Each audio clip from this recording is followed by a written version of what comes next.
Good evening, wonderful people, great Biafrans, wherever you are. On the surface of this very planet with the time now standing at precisely 5 minutes past 7 p.m. in the blessed land of Biafra, I welcome each and every one of you, regardless of where you are listening to us from, because we cover the entire surface of this very planet with this very gospel of redemption, this gospel of hope, this gospel of renewal, this gospel of the unification of all the children of light in the blessed land of Biafra, not minding where they have been gerrymandered into. We are live and direct on my Facebook page at Mazen Namdekano. There are many fake ones, so you need to be very careful. We are also simulcasting on Radio Biafra app. We are live and direct on satellite. We are on FM. We are on Tuning. We are on Garden Radio. We are on Simple Radio. If you are determined to listen to this very gospel, if you want to transform yourself from a used tissue paper to an animal and then to a human being, this is the place to belong. This is where to be at this precise moment, because we are going to ceaselessly propagate this very gospel that will lead you from bondage into freedom. Without fear nor favor, we are here to preach the truth, the whole truth, and nothing but the truth. Therefore, when I say good morning, good afternoon, good evening to each and every one of you, I am acknowledging the universality of Radio Biafra transmission all over the world, where there are civilized men and women. They are listening to Radio Biafra. This is the only reliable platform for meaningful dissemination of uncompromisable communication to those that wish to reason, to those that wish to understand. My name is Nnamdi Kanu. I am the leader of the indigenous people of Biafra, the largest mass movement on the face of this very earth. We have no arms, we have no ammunition, we have no guns, we have no bullets, we have no sword, we don't even have a catapult. But Elohim has dragged the zoo down. Our rock has been emptied. There is nothing in it.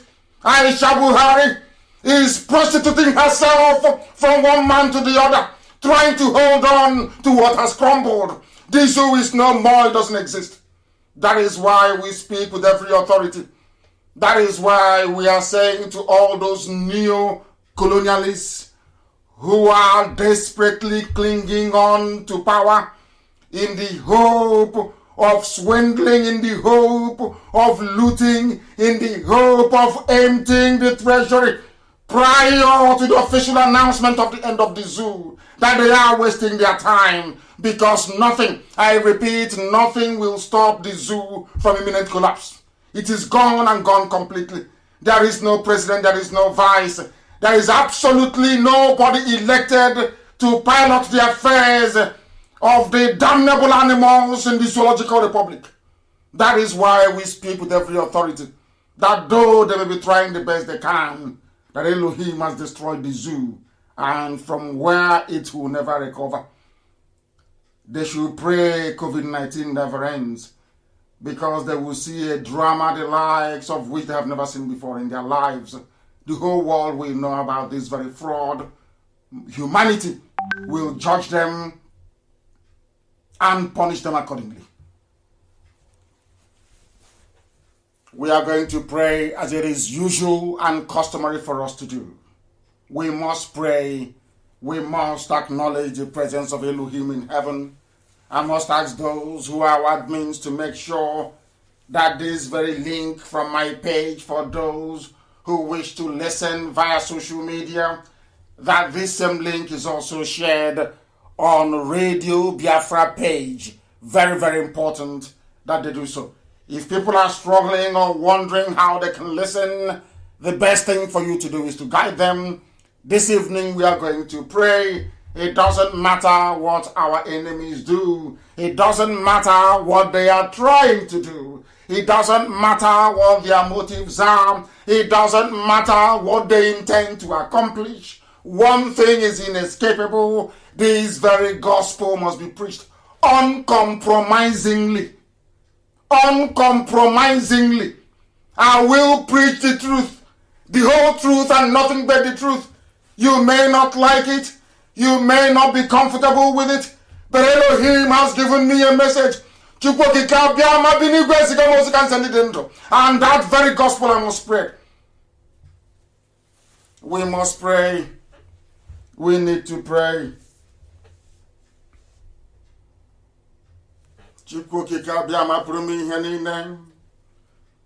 On this very evening, the commencement of our fasting and our prayers all over the world, in remembrance of those that died, that we may live, we ask for your everlasting mercy and abiding love on we who are the living.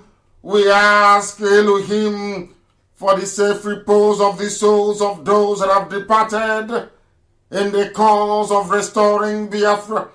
That very gallant class of 67 to 1970, very brave men, fearless, who for their sake, who for their gallantry, who for their bravery, we are still able to call upon your name today in truth and every honesty.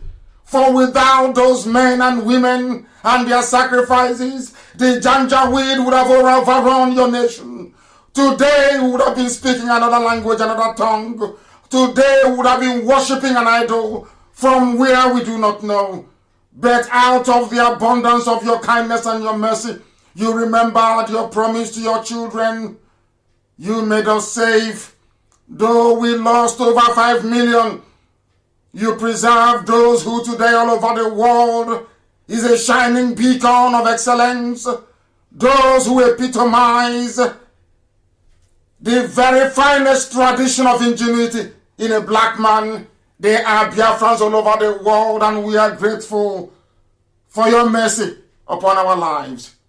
That is why when we say we love thee with all our heart and all our might, that we submit to your glory, that we bow before your throne of grace in heaven, when we say there is no other apart from thee, when we say that you are the creator of all that is made, but nothing made you, when we say you are the beginning and the end, when we say you are the Alpha and the Omega, when we say you are the only entity that gives life and gives grace in the lives of those that believe in thee, when we proclaim the coming of Biafra, predicated upon your promise to restore light upon the lives of those who has been darkened out of their own iniquity and foolishness, we have returned to thee because you are Elohim.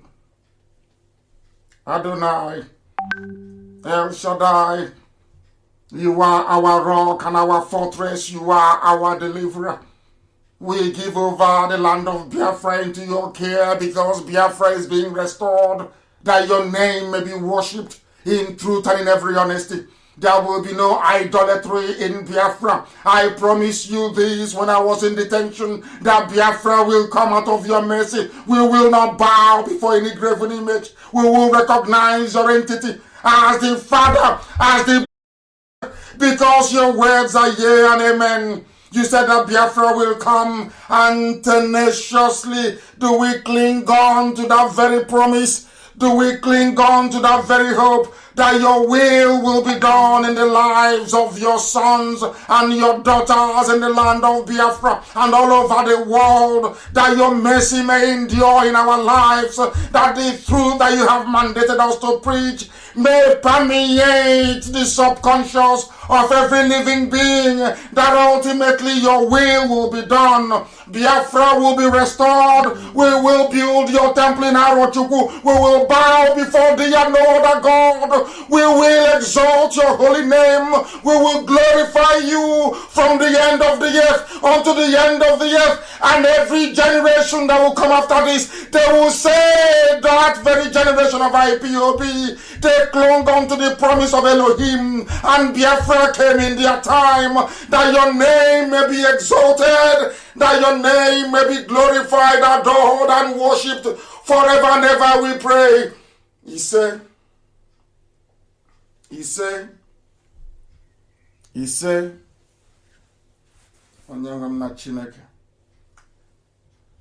for a few minutes I was in the spirit. I didn't want to come out, but I have to preach this gospel this evening as mandated by heaven. Go and get your pen and paper and the Falamajiri and the Janjaweed, as I told you earlier on in my last post on my page, or should I say penultimate, given that we are listening to this very broadcast live. I asked you to bring your slate and your chalk. So as we are dissecting and digesting very complex issues of governance, of politics, of religion, of civic responsibility, of what it means to fight for your freedom, Alamajiri and Aboki, you can practice how to spell. Last, I think was on Sunday, that you learned how to read from A to Z alphabet. Today, as we are deeply immersed in the knowledge of life, I will expect some of you at least to begin to learn how to spell simple things like cat and dog and cow. Because here, if you are afraid of the truth, believe you me, you cannot survive it. If you are afraid of the truth, this is not the platform for you. If you are afraid of the truth, then you are in one almighty trouble, because some people say that our language is sometimes unbecoming. Those who are afraid of the truth, they say that we insult them, but we don't insult anybody. I tell you the truth. If you do what is right, we will praise you. If you misbehave, we will shred you. It's as simple as that. This evening we must proceed very hastily, because I intend to take some calls this evening. A departure from the norm, a step away from our protocol, and will endeavor, given, should I say, the auspicious nature of the time that we are in, considering that 30th of May is upon us, when we remember those that died that we may live, this very evening, I will do all that I can to make sure that we take your calls. But first of all, we must preach. And this evening, you will be shocked at the revelation we're about to make. You will marvel at the ignorance and stupidity of some people. You will become distressed as to the hopelessness of those who have allowed themselves to be called Nigerians.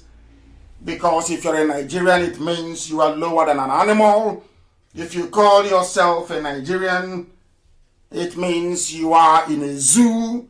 If you call yourself a Nigerian, it means you have no redemption. If you call yourself a Nigerian, it means that the rampaging Janjaweedism is your portion in life.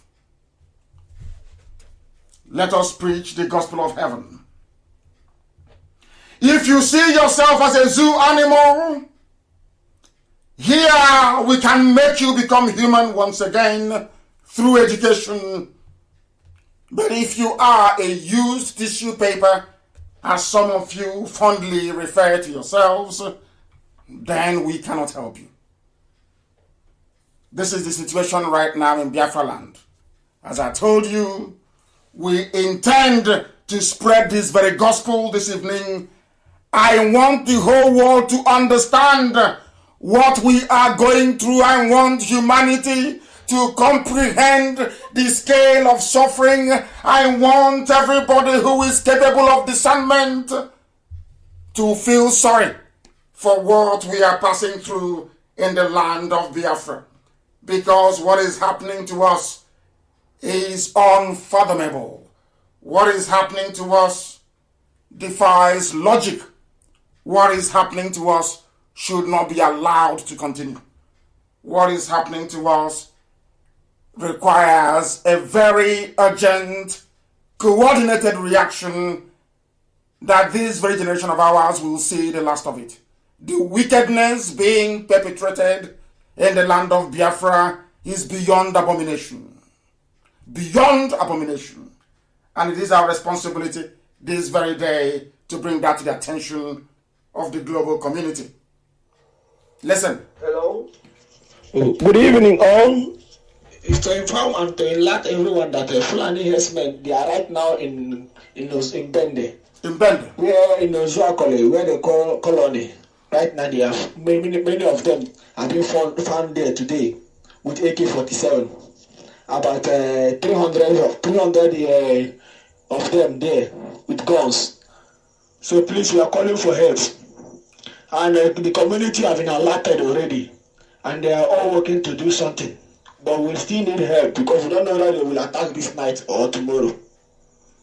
I'm just doing this to inform all our principal officers. That's a challenge in the Bende. Precisely Ozuakole. And colony, what we call colony.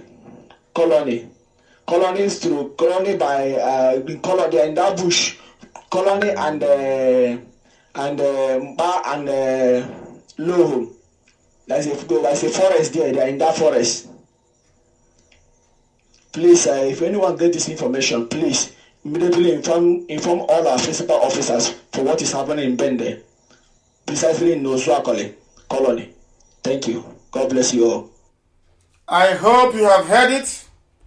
For those of you who are living in America, for those of you who think that you're sensible and reasonable, 300 armed fighters have now come into Zuakole.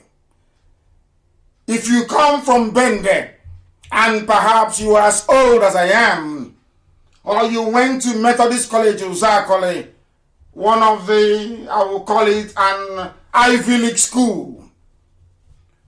If you are acquainted with that part of the world, Mpa, Dogum, and Zuakole, you will know where the colony is.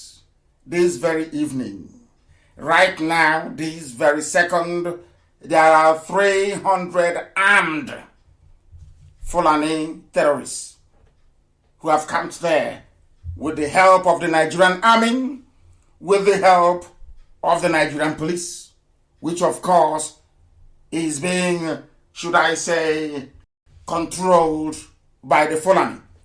It took them many years to plan this. They didn't just wake up one night and decide to flood down to the south. No.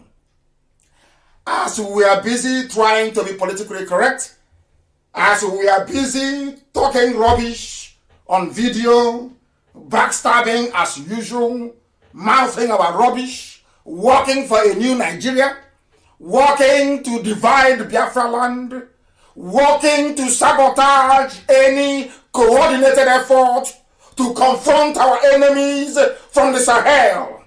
This is the gift you have given to us. Your complacency, your sabotage, and your treachery. Some of you never knew that it would affect you. But this very evening, if you have ever sabotaged IPOB, if you have ever sabotaged Biafra, if you have ever supported the zoo called Nigeria, right now in Ozakole is the result of your labor. All those years you spent working for the enemy without knowing it. All those years you've spent eating your own flesh out of envy and jealousy because IPOB is blessed. All those years you've spent writing and mouthing rubbish, all those you've spent wallowing in your stupidity, all those years you have spent serving the zoo, the result is now in leper colony in Uzakole. That is what you have given to us. All of you telling us, oh, I have a property in Kano, I have a property in Abuja, I live in Lagos. Do you see what you have done? Because of you now, leper colony in Uzakole has been overrun. Because of you, the colony has been taken over. A portion of Uzakole is under Fulani occupation. All of you, we've been asking for very many years that we need help and assistance to compel these people to leave our land. And you have been prevaricating, you've been delaying, you've been talking rubbish after rubbish. You've been gossiping, grown-up men in the US, gossiping from one useless meeting to another, from one hopeless meeting to another. All your years of gossiping, all your years of stupidity, all your years of backbiting, can you see the resultant effect in Uzakole? This is just the tip of the iceberg. There is another video from Ebonyi, and I hope that Amaka will lay her hands on it and be able to publish it. What they are doing, houses being burnt and destroyed, before your very eyes you see these things happening. It's only IPOB who has been fighting. For nearly 10 months now, we have been fighting consistently. And I will come on air and I will tell you that the Fulani army and police, that Ohaneze Ndioshi and the so-called politicians, they are in concert with these people to overrun and take over our land. Some of you wouldn't listen. But now it's happening. They are now in Uzakole. They are destroying houses in Ebonyi. The very limited resistance we are putting up in Ebonyi is what our budget can carry. I have seen some idiots, they come, some people say, oh, you should stop, you should reduce calling people idiots that our kids are listening.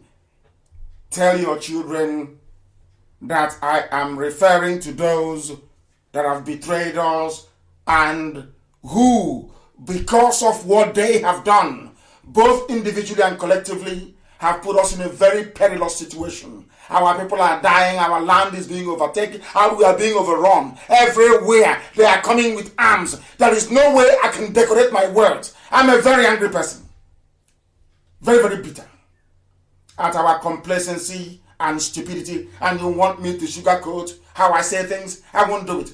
If your children ask you, mommy or daddy, why is the uncle talking on radio? Why is he using those words? Look at your child and say, my dear child, I am sorry. I have been very stupid.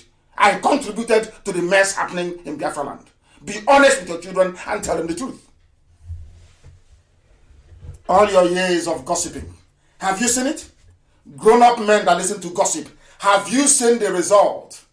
When we are in Ebonyi fighting, you are not there. When we are in Delta fighting them, none of you knew. Until they started rounding up and arresting IPOB inside Delta. I came on air and I said it. If they finish arresting IPOB, you will not have people to defend Delta. They thought I was joking. They succeeded in what they were planning with the fire cover. Now the result is there. They have now taken over Delta State. Have you not seen it?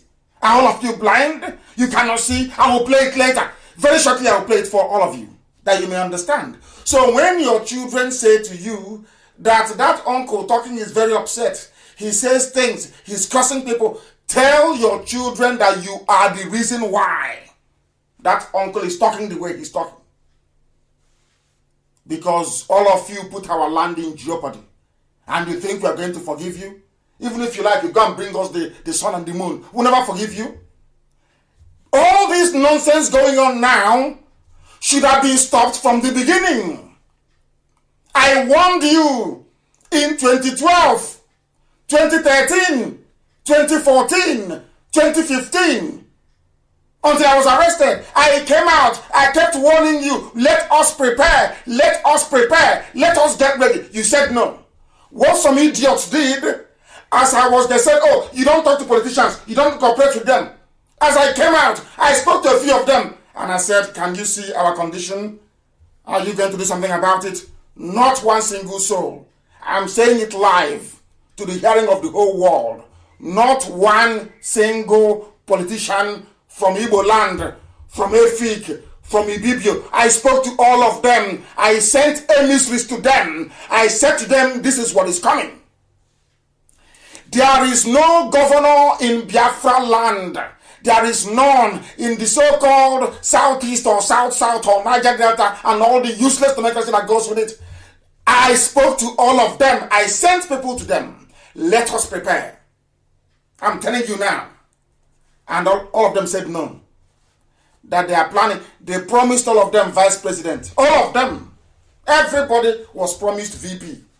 They promised Wike VP. They promised Omahe vice president. They promised Ugwani vice president. They promised Obiano vice president. They promised, I don't know what they promised to Kezibas, I'm not too sure. They promised the Supreme Court governor. They promised him that he will now be the new Alakali of the whole of Igbo land.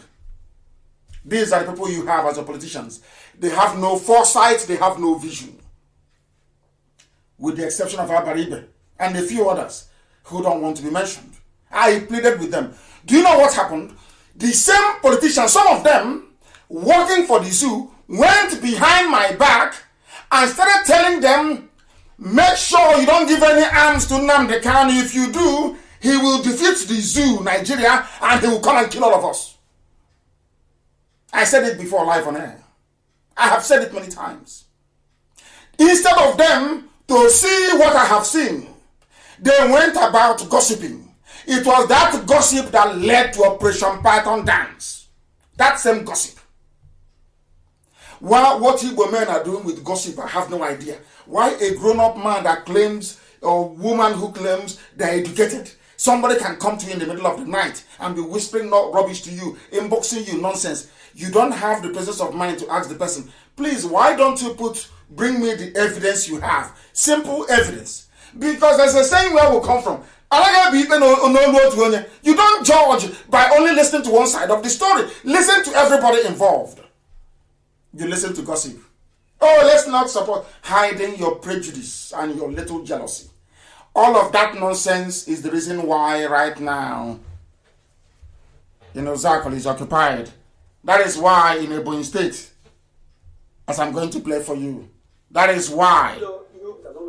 Listen, Ebonyi. In Ebonyi. No government. There is no government in Ebonyi. They are complaining in Igbo language. A house destroyed and burned. No arrest. You won't hear the police. There is no Yoruba media reporting it. There is no BBC. All of them, they are all silent because they are in on it. They want our land to be taken over. They want us to be a conquered people. When we tell you something you don't want to hear. Have you seen the destruction? 3 villages have been vandalized. 3 villages destroyed. This is the video. Destroyed and vandalized in Ebonyi. Nobody knows the actual people. Only IPO Biafra we are fighting with nothing, less to nothing. No. We have with bare hands we are fighting. It's in the going. Have you seen it? Our government. The state government is aware of this. State government is aware. The state government is aware of this. In Ebonyi. Because I have reported this in, said they should urgently come. Are you listening? You're from Ebonyi, you're in Lagos, you're in Abuja, thinking you're having fun. Our land is gone. They went to the well that we dug. But and they poisoned it. Goat, fowl, what everybody is being killed. Human beings, goat, fowl, every animal is being destroyed by the Janjaweed in Ebonyi. Who is there fighting them? Only IPOB. Any help or support from anywhere? The answer is no. There is no support. Some idiots are talking rubbish. Oh, they gave you money. You have money. They gave you money to go and buy web. I'm looking at the idiots. The fools. Fools. That is why I said to them, I will not accept anything from anybody. If you have any contribution to make in America, go to World Igbo Congress. You people are horrible human beings. Tomorrow now, both those that contributed and those that didn't contribute, they will say they contributed for 4.4 trillion. And they gave to Nnamdi Kanu, which is a lie. An Igbo man doesn't give you money. That is how life is, unless he or she is benefiting from it. Very rarely, an Igbo man can come out deep hand in his pocket, bring out $1 million or 2 or 3 and say, give you, go and buy weapons to defend our land. They don't do it. That is a fact of life. Or you will see idiots. They are not part of IPOB. They have never contributed one dime in their life. They will take their useless Chinese phone and be doing video, talking rubbish, talking nonsense. That is who they are. That is how they roll. That is how they operate. That is the nature that they possess within them. What do you want me to show you? Have you seen the beheaded woman in Ebonyi? Our mothers are being raped, being beheaded. Every blessed day, we lament, we complain. Somebody say, oh, let's see what you can do. You say another idiot. Tomorrow they make a video. Oh, how about the money we contributed before? But you didn't contribute anything. There is no money. You that is talking, did you contribute to IPOB? The answer is no. Ask them the evidence of all the money that was contributed to buy arms. They have none. They don't have any. The idiot talking did not contribute not one dime. All they have done is to be working for the Janjaweed. Working for the Janjaweed, the invaders, by dampening your spirit. I know that one day, the politician, before the end of next month, I will mention his name live on air. I will tell the whole world his name. He went about in Abuja telling them, do not support. And I said to him, apart from 5 or 6 people all over the world who can fund this project, who do you think can bring out support for us to move forward? Look at the Yorubas. You can't even learn from them. You can't learn. Because they come to all of you, they promise you it's your turn now to be vice president. Meanwhile, I'm handing you over to Tambuwal. You work with him. You start to work against the interest of your people. And you claim you're a politician. You claim you're educated. You claim you're learned. You claim you love your people. But in actual fact, you're working for the zoo. You're working for the North to colonize you, to invade you, to take over all your land. That is what is happening, isn't it? Have you now seen it? Look at Ebonyi. Are you not ashamed of yourself? Are people not ashamed? Do you people have shame at all? Do you have shame at all? There was a young man before I came on air, a viral video of a young black man killed. Is it in Minnesota in America? The white policeman knelt on his neck, snapped it, and he died. And I was thinking to myself, if Africa was a viable continent, what would black people be doing in America? They would be in Africa. And if we are civilized, I'm not saying they don't kill us in Africa, but if we are civilized, we can build a nation, build individual countries that are capable of protecting our lives and our dignity as a race. But we're in America. We'll discuss it now for 2 days, and that one will disappear. It's gone. Another useless black life lost. The same way they're slaughtering us. We have nowhere to go. Instead of people to come together and say enough is enough. That's all that it takes. Enough is enough. How many are the Fulanis? How many are they? They conquered I kept quiet like a bunch of idiots. They conquered Nupe the same. They conquered Gwari the same. The same people conquered Yoruba the same thing. Now they're coming to conquer us. And all of them are all quiet. They have swept over the so-called Middle Belt. The TVs they are gone long time ago. They are their vassals long time ago. All that it takes to stop them, the only thing it takes to stop the Janjaweed is simple, tiny cooperation. Very, very small. It doesn't take anything. It won't cost you anything. All the money that you have been giving to Yoruba pastors in the last 3 weeks alone, even in COVID-19, can give us enough arms to defend ourselves forever and ever. But you see how you reason. You see the way you think. You see the way you analyze and you process information. You think somebody shouting the blood of Jesus, collecting your money every Sunday, tithe, sowing of seed, watering of plant, and he's somewhere in Obomosho. He will come to Ebonyi to help you. He will come to Zakole to help you. Have they come? Have they even condemned what is going on? How many times have they? Is to ask you to pray for one Nigeria. And now you're telling me I don't have the right to say you're a very stupid person. Who told you that? I have every right to say whatever I like to you. Because you're very foolish. If you're not foolish, you wouldn't have fallen for such nonsense. You would not have fallen for it. We have enemies. You don't understand. We have enemies everywhere. If you don't know, let me educate you. Our enemies there are some you can see and others you cannot see. Our enemies are even in the Australian government. The government of Australia, they have bribed some of them. Our enemies are there. If you know what I'm battling with the Australian government, you will not believe it. Some of them are there in Australian government. Do you know the enemies we have?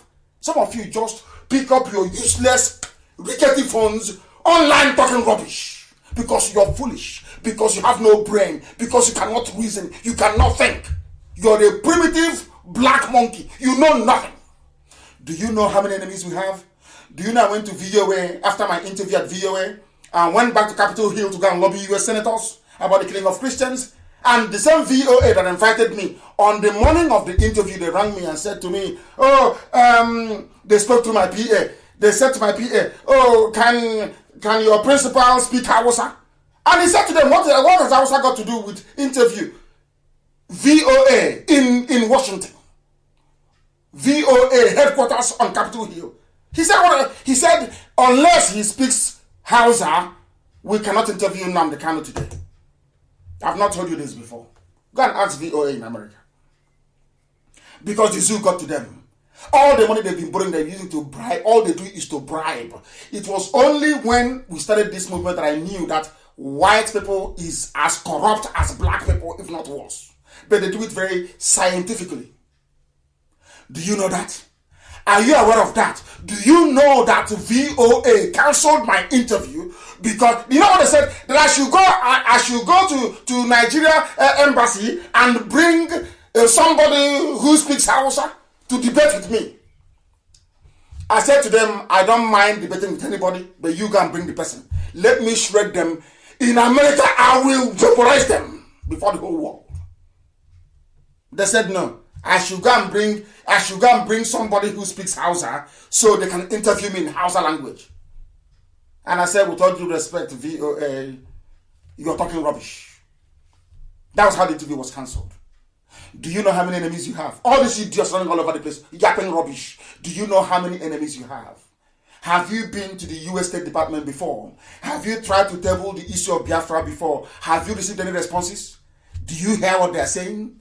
Do you know what they are saying about Biafra? About the zoo? About dividing the zoo? Do you know how many billionaires? Do you know how many billionaires they are making from Nigeria? Do you know? You have any idea? No. If I tell you that they love the corruption in Nigeria, will you believe me? Only a handful of them. Because there's always a handful of white people with conscience. That is one thing about them. No matter how bad they are, there is always a handful of white people with conscience. Do you know how many millionaires they make from Nigeria every month? And you want somebody who is sitting in the United States State Department or UN making money from Nigeria, or an ambassador in Nigeria making millions out of bribery? You want them to now come and say, oh, let's divide Nigeria. Where would they get their money from? The free money they're getting. You don't reason, you don't think, you don't analyze. All they say, where is the money? Anytime I come on air and I say that we have difficulties, we need money. That is the only thing that you hear. And the idiot talking hasn't contributed one dime. That's the thing about us. It reminds me of the story that my friend told me many years ago. A very close friend of mine there. You know, in the village, every Christmas, every Easter, or New Year festival, we dance as kids. We used to start, we dance Echo in my village, but you start from Echo. That's one called Echo. You dance Echo, then you dance Agaba, then before you now graduate to Udon. That's how we grew. That's how we raise kids where we come from. And as you dance Echo, maybe during Christmas or Easter, you go from house to house dancing as kids. People will be giving you money as children. And after giving you that money, you come back to the house, you give the money to your mom. And then your mother is in trouble. Hey, your mom is in trouble. Do you know what happened? My friend told me that the sister, after dancing, gave the money, maybe equivalent of about 20 kobo in those days when money had value. Gave 20 kobo to her mom, her share of the money she made from dancing. You know, all these little kids dance they do in the village. You know what happened? The next day, they were going to school. My friend's sister, little sister, said to the mom, "Mom, give me money for pencil." The mom went into out of the 20 kobo, gave her 1 kobo. Said, "Go and buy pencil and give me change, I'll keep for you." She did. The next day, "Mom, there is this dress I saw Angreka is wearing, I like it, give me money." From that same money. "Mom, there is no school fees, give me money." After nearly 1 year, she was still asking for the same money. The mother asked her, "This money you gave me since last Christmas, so does it mean it never finishes? Does it mean it never ever finishes? Every time because you gave me 20 kobo, you have collected more than 1 naira from me, you are still coming. If I ask you, oh, where do I get money from? You ask me to go back to that money you gave me last Christmas, but the money is finished, and you're still asking for it." That is how Igbo people behave. That's their behavior. If you ask them for any help, you're in trouble. Any day you open your mouth to ask Igbo people for help, you're finished. Unless they benefit from it. Because every time you ask, "Oh, why don't you go back to?" Both those that gave and those that didn't give, they don't know they are doing the Janjaweed job for them. You don't know that. Your stupidity, your envy, and your jealousy, all it ever ends up accomplishing is emboldening the enemies to come in. Somebody came to me and begged me to become the governor of a state, and I told him I don't participate in politics. He went back and started telling politicians not to, those who had, because as we preach, some of them buy into it. Some are buying into it. They know it's the truth. They know their land will be gone. Are you telling me that Ozakole, where these people are, they don't have any senator, they don't have any house of rep? Of course they do. They knew it. Somebody, because I said to him, "I can't support you. I'm not into politics." As I said, I'll mention his name one day. He went about telling people, "Oh, do not support. Do not support." And that is why we are where we are today. And now the Janjaweeds have come, and it's not even in the zoo. That tells you all you need to know about these people. They have no conscience. They have no conscience. And our people are making matters worse. Worse every blessed day. That's why I said to them, if you have anything to give, go to World Igbo Congress in America. Don't give to IPOB, please. I'm begging in the name of Elohim. Don't give. Go to World Igbo Congress. I trust Professor Jofo. World Igbo Congress, I believe they have all it takes to handle all of this nonsense, because you people are impossible. Impossible human beings. What type of God made you people? Self. You see, Fulanis in your village, and you're doing sense. You are doing little sense. You are doing video, blabbing your mouth like a pig, like a pig, like a pig. You're being rubbish like a pig. Until they cut off your useless neck, then your eye will clear. As I was traveling all over the world preaching this gospel, there are people from all these places now under Fulani occupation that will come to my town hall meeting. And we're talking, "Oh, this thing you're planning, you get us into trouble." But the trouble has come. I told you that the trouble will come. If you like, you accept, or if you like, don't accept, the trouble will come to you. Because that's what I believe in. If you don't look for trouble, trouble will look for you. That is why I believe in looking for trouble. I start trouble myself. Personally, I prefer to start it than trouble coming to me. Now, what is happening to us? I ask you, what is happening to us right now? What is happening to us? We have enemies. Facebook is our enemy. Don't you know that? Tell me, the media house, have you ever heard CNN before come down to do a documentary? Has BBC ever come down before to do a documentary? There is BBC, and they see all these things happening. They are aware. Ask yourself, why is it that BBC cannot go to a village, cannot go to Delta, cannot go somewhere and ask them, why are these things happening? Who did this to you? Have you ever asked yourself that? It's a simple question. Have you ever actually sat down to ask yourself before, why is it that BBC cannot do a documentary about the invasion of our land? Instead, they went to go and ask Alamajiri, who speaks Igbo very fluently, I must add. BBC.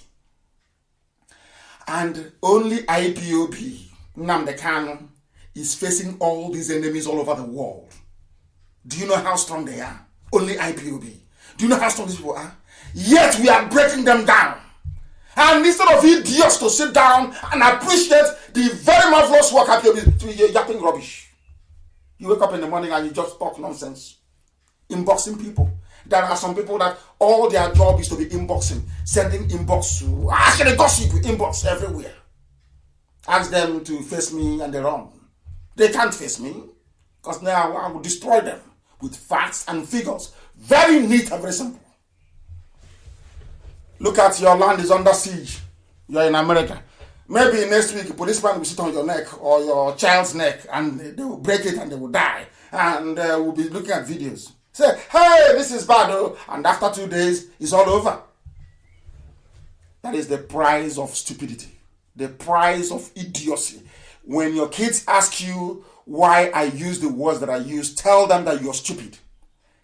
Look at your child and say, dear child, I am a fool. That is why that uncle is speaking the way he's speaking. If you don't know, let me tell you. You think I'm here to massage words? You must be insane. I don't massage words. I don't. Some of you mean well. You do mean well.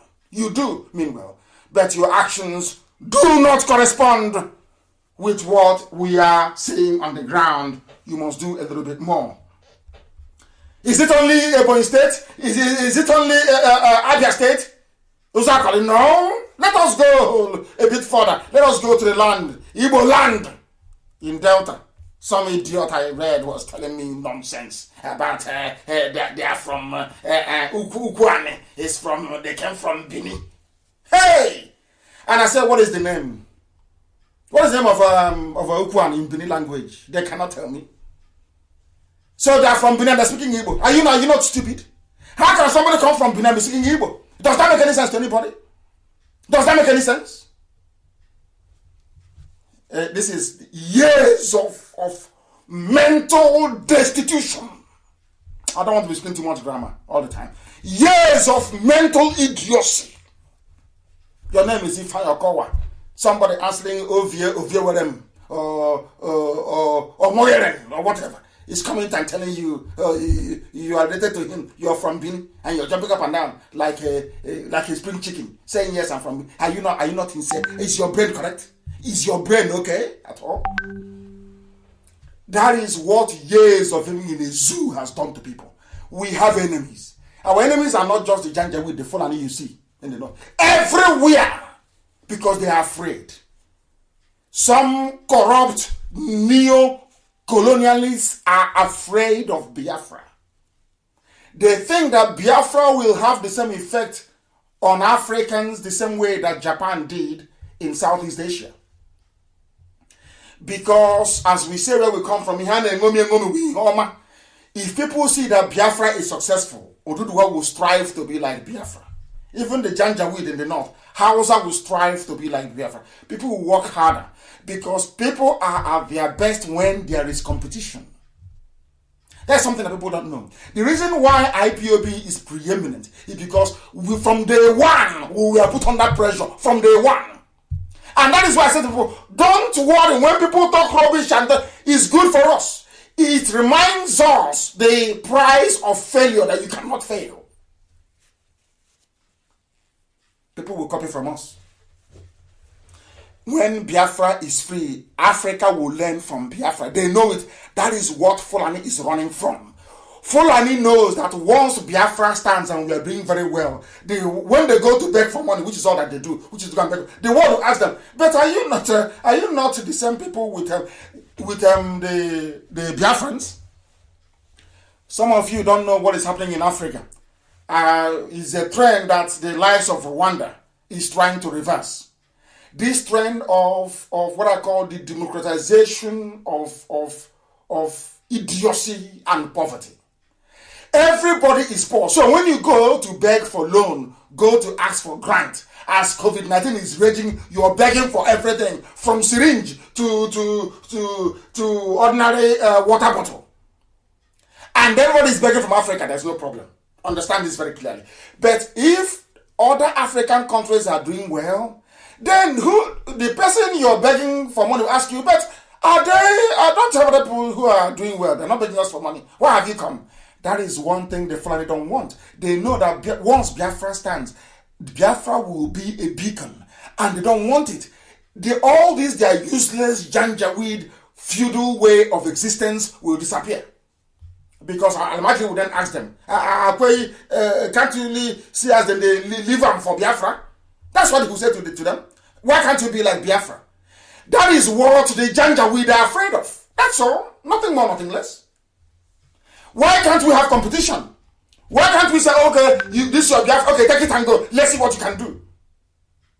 Because they know that once they do it, I'm telling you, in 6 months only, they'll be begging to come into Biafra land. They know it very well. And that's what they're afraid of. Let me tell you what's happening in Delta. Some of you don't know. I will tell you. You've seen it. You have seen it. But you have not read meaning into it. That's what I'm here to make you do. You have not read meaning into it. You must see it. You must see it. In Oshimili North local government Listen. in Delta State are protesting an executive order from the local government chairman evicting them. The chairman of the council, Mr. Louis Ndukwe, had issued an order asking those residing... His name is Louis Ndukwe. Louis Ndukwe. Ndukwe. But he's from Benin. He's not from Benin. His name is Louis Ndukwe. I have never seen such idiots before. What he did is very good. And we are going to get to that in a minute. This is Channels TV covering the plight of Fulani terrorists in Delta State. Now I'm asking you a question. You have seen we have made every effort to contact Dave Umahi about what is happening in Ebonyi State. Have they ever been to Ebonyi State to report before? When they were killing us in the north, did you see Channels TV report about the beheading of Igbo people in the north? Or the killing of Biafrans? Have you ever heard them or seen them report about what is happening, the influx, the invasion? No. But anywhere Fulani is under threat, not under any threat, don't live in the bush. That's all. You see channels, they will appear immediately. Oh, they're trying to evict Fulani, Fulani. I am telling you that the Janjaweed, they know who to bribe, when to bribe, and how to extract the best. That is how they are holding everybody hostage. All of you are foolish because they are holding you hostage. You have no brain. They go to channels run by Yoruba. They give them money. Channels will now be covering their issue. Now, when we now go to America or we go to EU or UN, we say, can you see what is happening? They will say, oh, but according to Channels report of the 26th of May 2020, they said you people are the ones disturbing the peace. You're the ones chasing the Fulanis away. Now you understand it? That is what a diplomat will tell me. Wait until after COVID. Once I see that's what they're going to tell me. You people are the ones chasing Fulanis away. Are you following?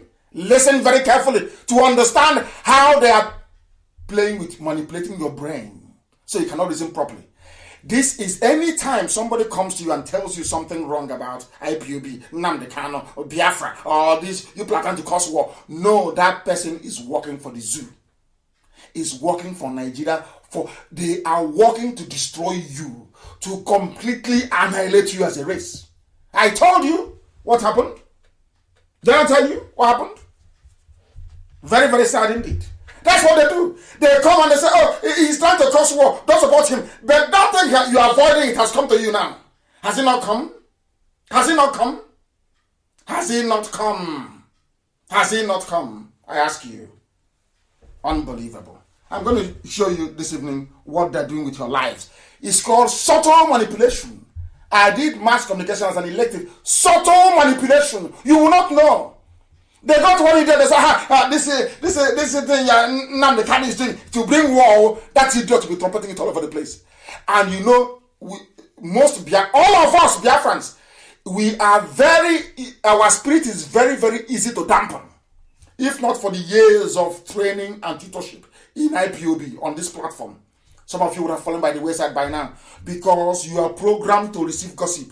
That is how your mind functions. That is how your essence flow. You are programmed to receive and gobble up gossip without interrogation. And that's what they're playing on. All the politicians that they met and said, don't support IPOB to defend our land, where are they today? Has any of them come to say, oh, we are sorry, we should have listened to you? No. But did I not warn you before? In America, did I not warn you? So, but I went to America to solicit for funds. They didn't give me anything. No dime was given to me. But you know, some idiots, they have listened to Loretta Onochie, that ex-madam, a harlot trafficker. They will listen and say, oh, but they gave you money in America. I'm asking, who gave me money in America? Where, when, what date? Do you see how they flow? And these are young Biafrans talking nonsense. From their mouth comes rubbish. Compromised idiots that have nothing to offer. Absolutely nothing. That will be mouthing and yapping every blessed day.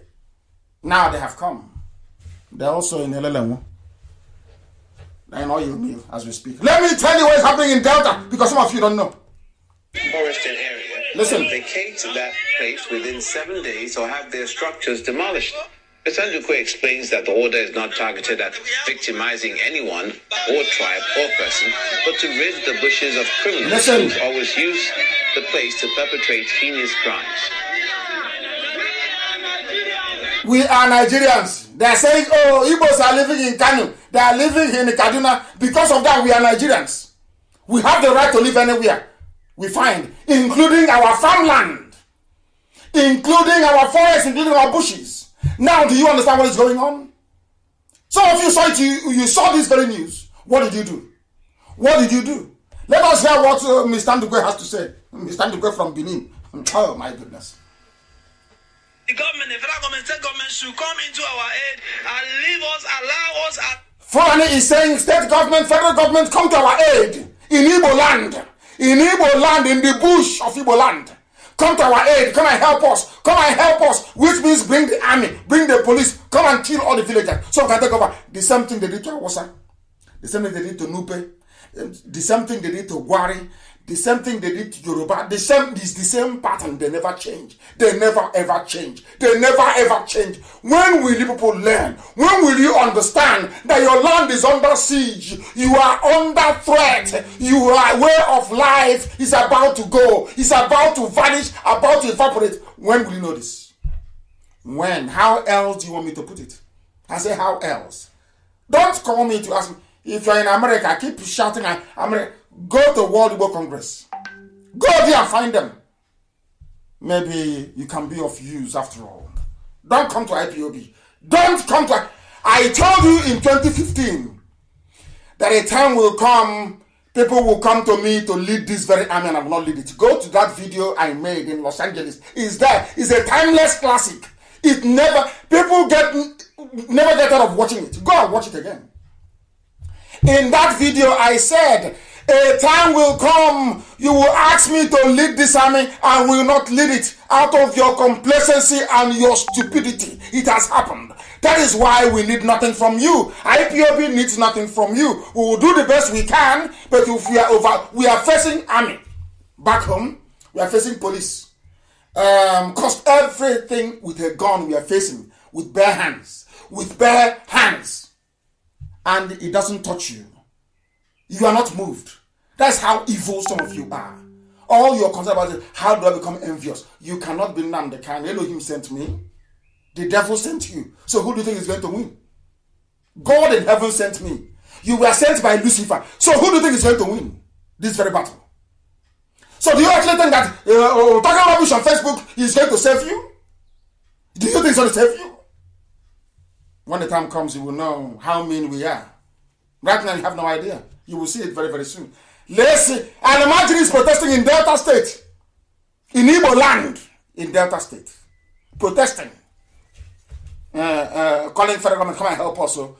And this is what Britain loves. British diplomats. Not Boris Johnson, by the way. Hey, Igbos are... Hey, they have come again. They are discriminating against Fulani. That is the essence of what Channels TV is doing. If you don't know, let me tell you.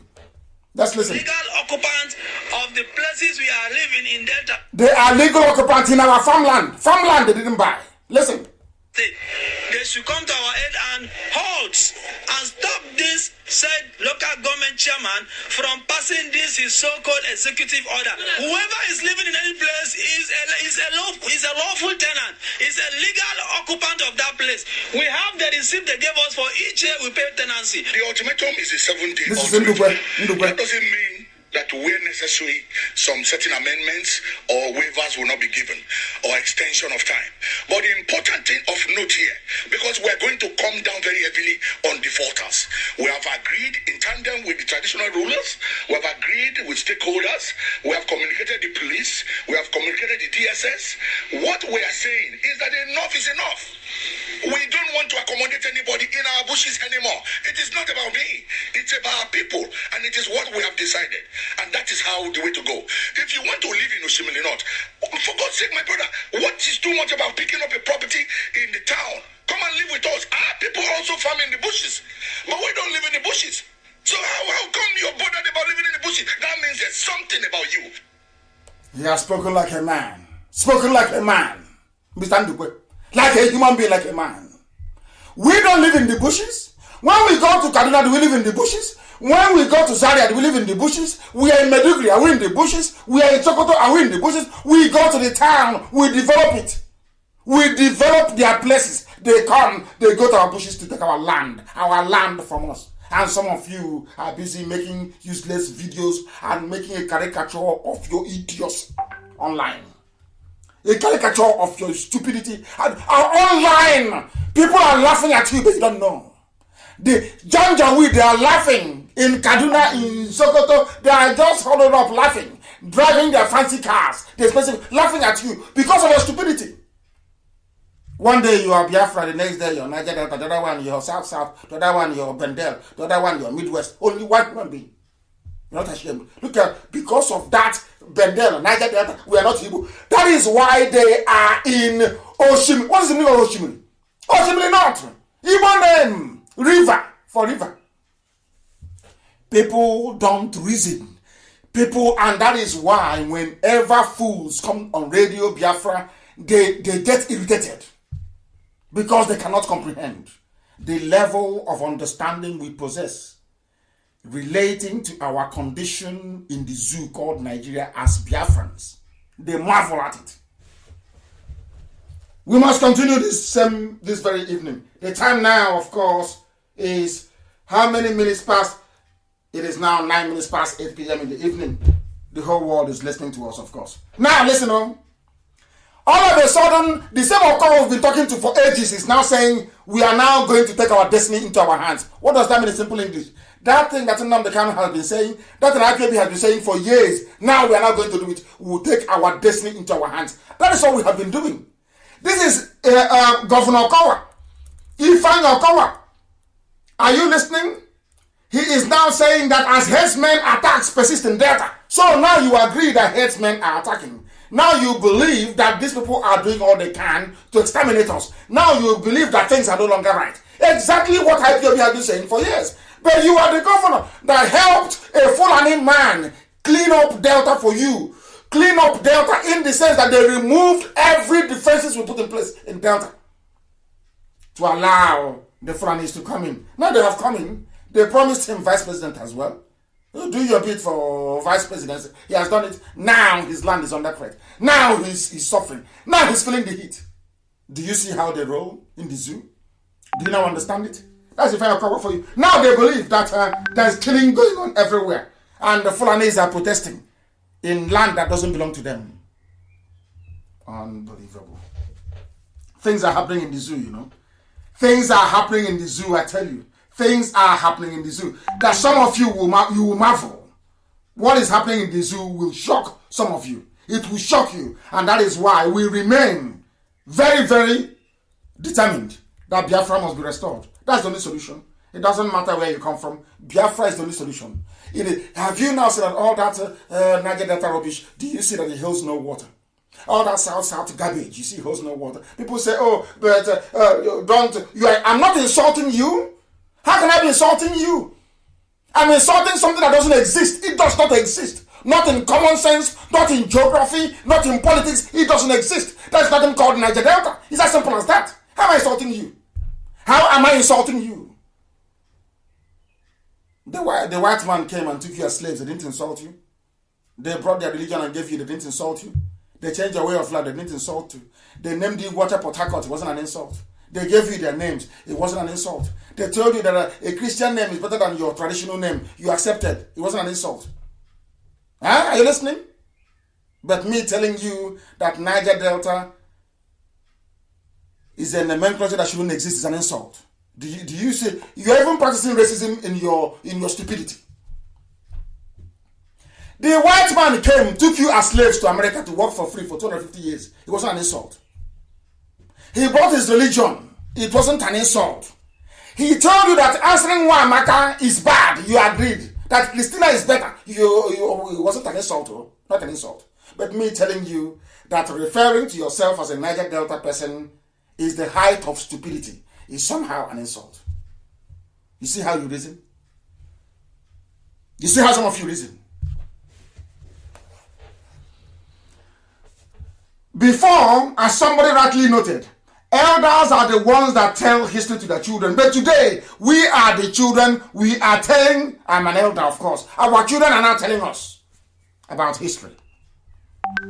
Later on, they will say we don't have respect for elders. They don't respect. How can I? We know nothing. How can you believe it? You don't know anything. How can I respect you? You're an elder, but you have nothing. Your brain is empty. How can I respect you? You are an elder and you're there. You couldn't see that the Fulanis were coming. You say what an elder sees sitting down. A child cannot see it from the top of a tree. But you've been sitting down in the zoo for how many years? So you couldn't see the trailer, Dangote trailer bringing janjaweed. So you didn't see the trailer. But you're an elder. Who can see when he's in the bunker? But the ordinary Dangote trailer you cannot see. And you claim you're a leader. Unbelievable. Let's continue.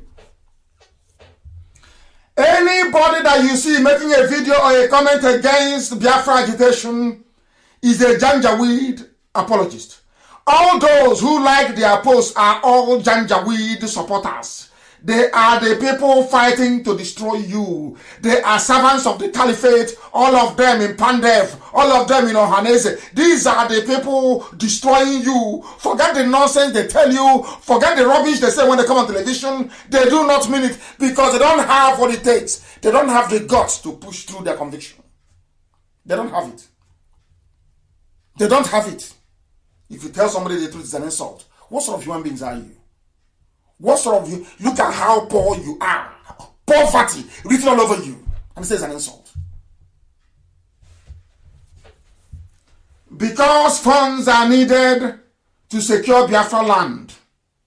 And knowing how hard it is, I know, for an Igbo man to fund anything he would not directly benefit from, I am directing that every financial assistance that people intended to channel towards IPOB should now please be diverted to World Igbo Congress. Go and say that with them. Not tomorrow you start telling people you gave us 4.4 trillion. I don't want it. We are going to do all we can and continue to do all we can to safeguard Biafra land as much as possible. As much as possible. Not just one. Everybody. I have seen today a lot of people saying we're Igbo group. This one is answering this name. That's name. I've read about 4. Writing to UN. Writing to all these people. That is how they are. Everybody's writing to UN. Everybody's writing to EU. Oh, how many do you think that EU will take you seriously? How many of you are writing to us about the same thing? How many of you? How many organizations do you have? They will say no wonder Janjaweed in your land because you are so, I don't know, your search for relevance is nauseating. Always looking for relevance. They let them see my name in Brussels. I want them to see my name in Washington. Nah, hey, put my name there. Let me sign as well. Stop wasting your time and channel all your efforts and energies into strengthening whatever position WIC has as well, or already in America.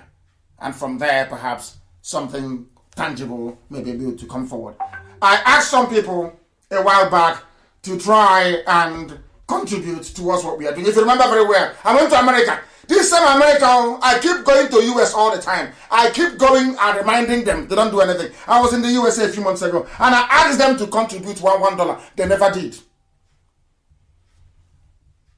It was only one of our sisters that gave 10,000. Our mothers gave 7,000.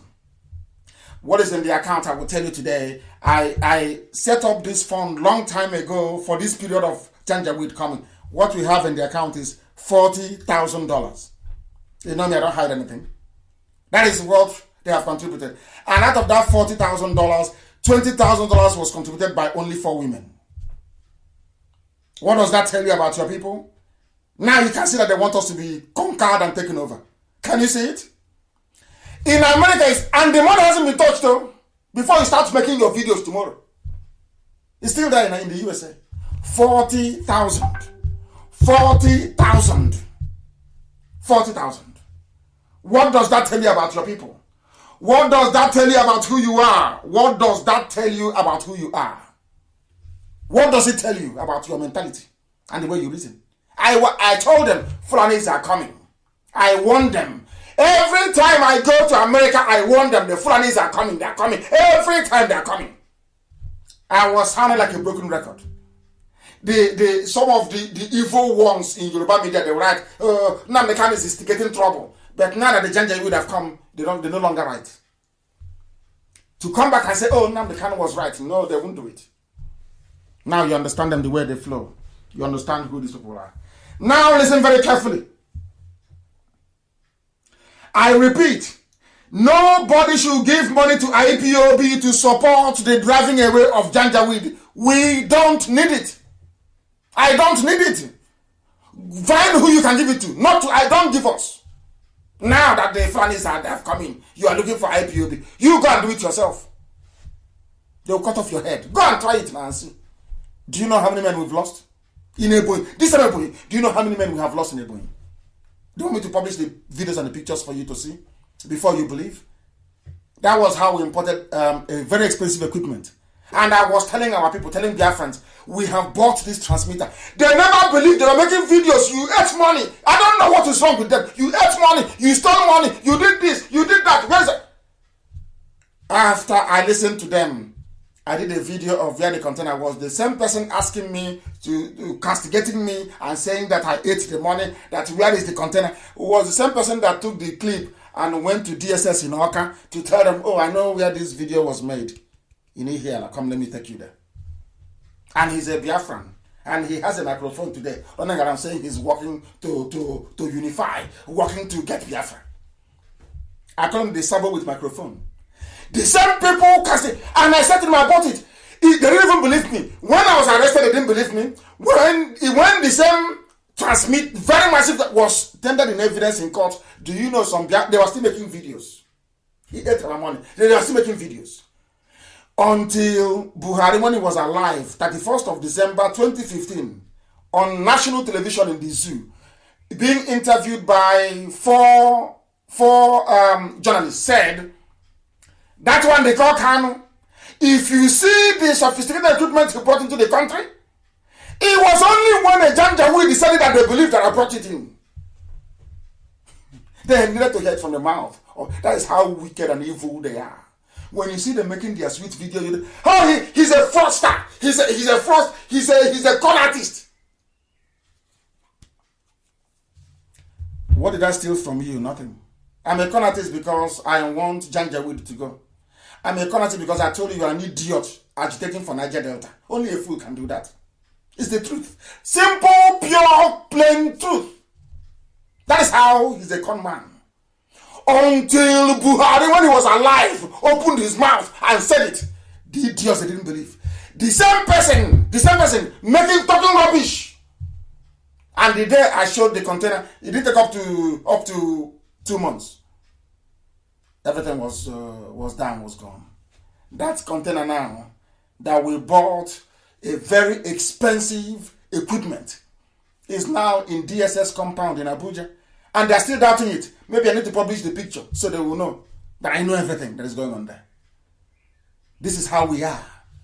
That is why God has allowed the Fulanis to come in to teach us a lesson of our lives. After this experience, when next we hear a prophecy, a prediction, we will then hurry up and do something about it. Elohim is about to teach Biafrans a very bitter lesson that you will tell your children about it. And as me, I'm going to write history book. And as I'm going to write now this year history book, letting our children know in the future that all of you are responsible for the mess you are in before you can start feeling them rubbish. Because all of you are liars. You prefer to lie, to deceive yourselves. I asked you what is the meaning of Niger Delta. Some of you to come out and say that I'm fighting for Niger Delta because I see that Igbos are going to dominate me. That's your only reason. That is the truth. That is your only reason. Now, the question is simple. Show me when you have been dominated by Igbos. You cannot show me. You claim, after all, during slavery, they take Igbos to the coastline and they ship them. So when was the domination? People that dominate you, they come, they force you to speak their language. Did Igbos conquer anybody and force them to speak their language? So where is domination? So carrying the blessing of God and building industries is domination. You see how foolish some people are? Do you see how foolish some people are when I say they say, don't say it please, we are angry. You can be as angry as you like in your stupidity, but I will tell you how foolish you are. That's my job. And I will tell you. It's my job. I'll tell you. Until you repent. I asked them to contribute. They said, no, now we don't want it anymore. But I can tell you categorically that we have started engaging our traditional rulers. I won't tell you where, because that's what you're waiting for. Oh, who did you tell? Are you consulting people? I am not going to tell you. What you want me to do is to come out, maybe publish videos or publish names of our respected and respectable traditional rulers and elders. So you can take it to DSS and collect maybe 6,000 naira to buy a recharge card. That's what you want. So you think we don't know your tricks? We know all those stunts you're pulling, we know everything. We know. Don't think we're stupid. You see them, they come out. They're called ocean provocators. You see them, they come out. They speak. You think that they're with you. Hey, is it Biafra must come? We need Biafra. For where? Sabotua, Konko Sabo, traitors of the highest order. At least nobody can accuse Nnamdi Kanu of being a sellout. You know a traitor when they sell out. That's how you know them. You know a traitor when they are at peace with their oppressor. That is how you know who a traitor is. That is how you know who a Sabo is. They are living at peace with their traitor. Sorry, with their oppressor. These are the traitors. And I said, they scam people. So, scamming people is fighting for freedom, is scamming people. That's their brain. That is what Al-Majri wants them to say. And they are so stupid. Al-Majri will take their clip and all this nonsense they write and give it to the Western world. So when I go to meetings, instead of me to present or defend the argument for the establishment or coming of Biafra, I am there defending what these idiots are saying. They don't know that the Janjaweed is using them, but they are so foolish. Have you seen any Fulani come out to criticize Fulani herdsmen? It's a simple question now. Have you? How many of them criticize Boko Haram? I say how many? You think you're smart? Umokoko. Think you're smart? Yapping rubbish. You talking rubbish, talk rubbish. Talking nonsense. Cowards and fools. You go behind the back. You have meeting with Janjaweed. You pray with them. All of you have meeting with Mustafa. You pray with those idiots from the gutter. They call out the white youths and you come out and they say, Biafra this, Biafra that. You are an idiot. You are a fool. And we know you are. We have all your records. We have them. All you do is you gossip. Those working for Nigeria, all of you yap rubbish. Say they have constitution, this, not pure nonsense, pure garbage. We are the ones shaking the zoo. Elohim used us, we have turned the zoo down. This IPOB, we destroyed the zoo. Complete. No president, no vice. Chief of staff is dead. There is nobody in charge. It's only Aisha with her lover, fooling around. Mad people everywhere. You think we are here to mince words? You don't know. That means you don't know me then. You have no idea who I am. Ask the dead Buhari will tell you. In his court, I call him a madman in Abuja. I call him a madman. So that means you don't know who. If you think I'm going to massage your ego, make you to feel good, oh, Niger Delta, you are talking rubbish. There is nothing like Niger Delta. Only an idiot. Only a complete only a buffoon.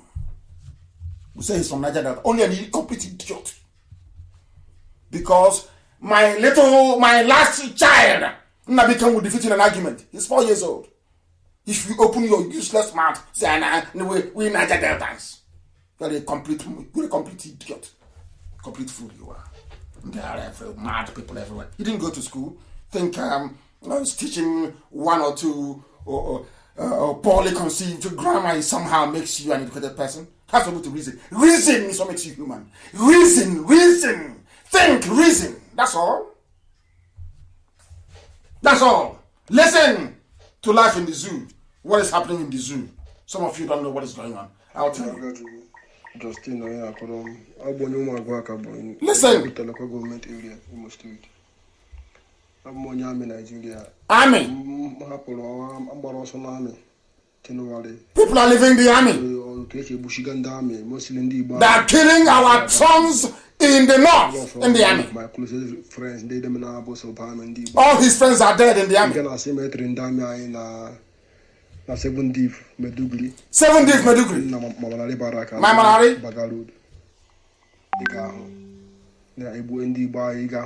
If you go to 7th Div in Medugri, my Malari barracks, the burial ground where they bury soldiers, go there and look at the names. They are all Igbo names. They are Biafra names. Our young men are dying, fighting the terrorism that the same Janjaweed created, when meanwhile they are shipping their fighters into our land.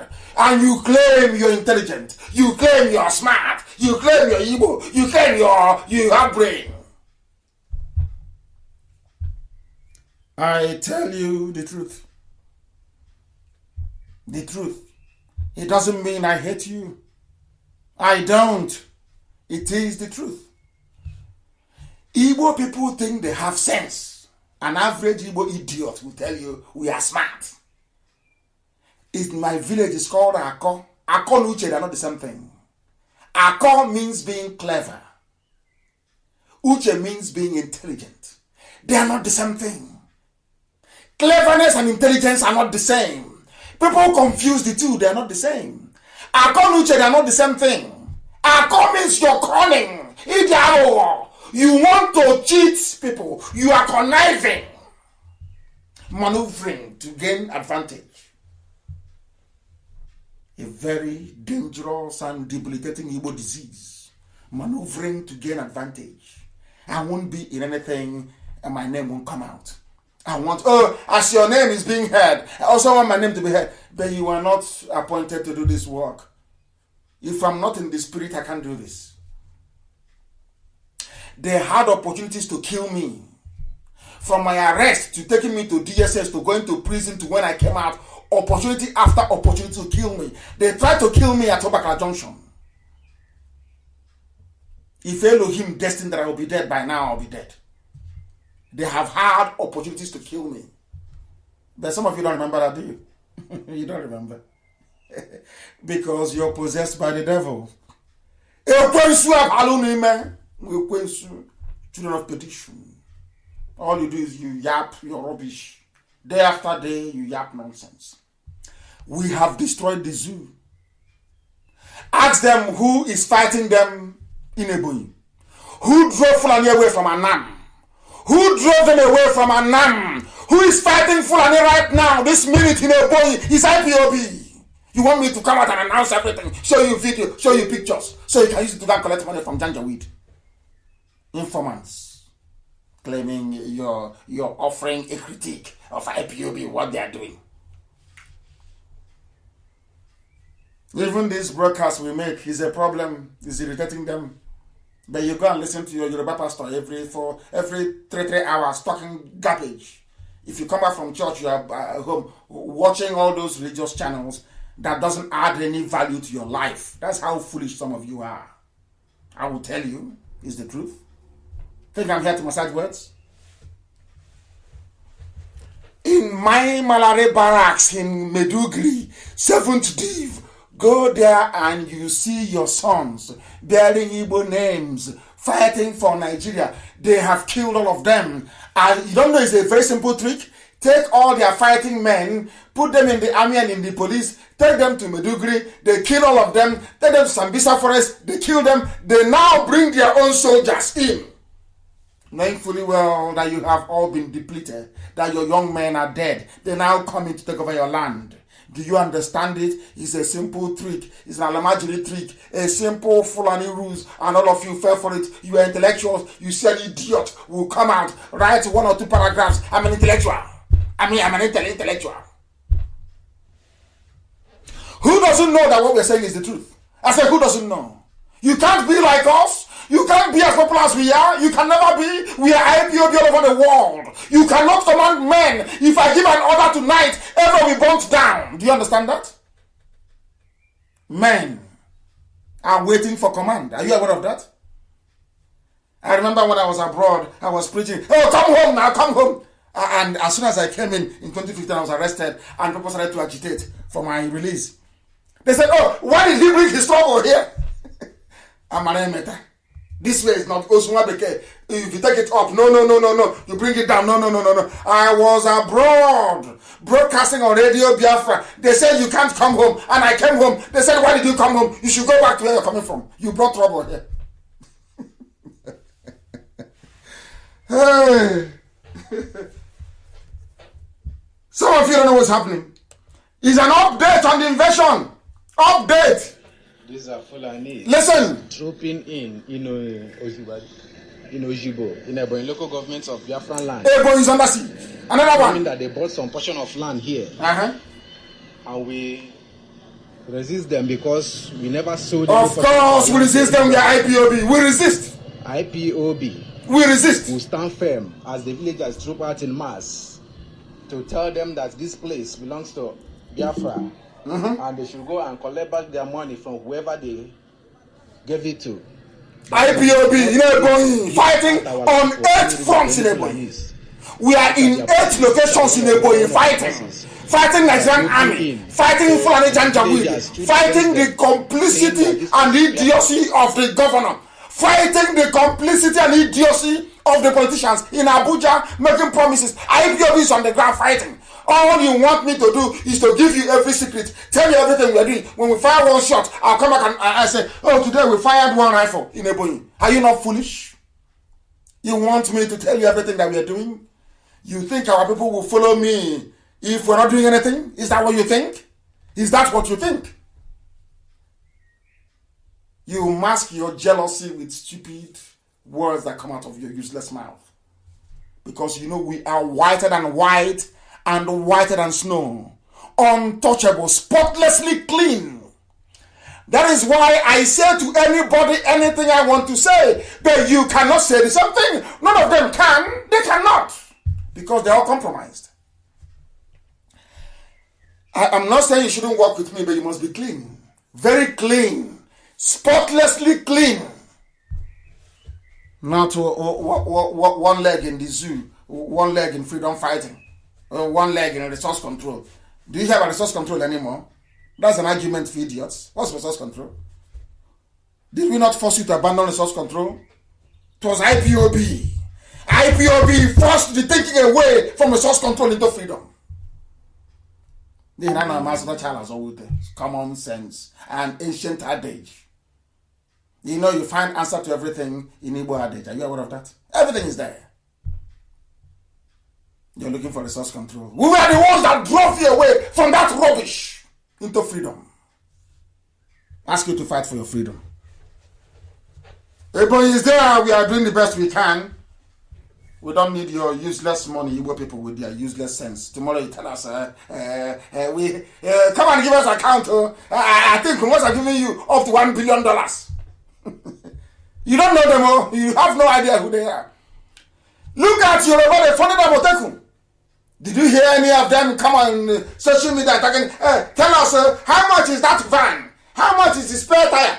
I can see the mirror was damaged. How much is the mirror, the side mirror?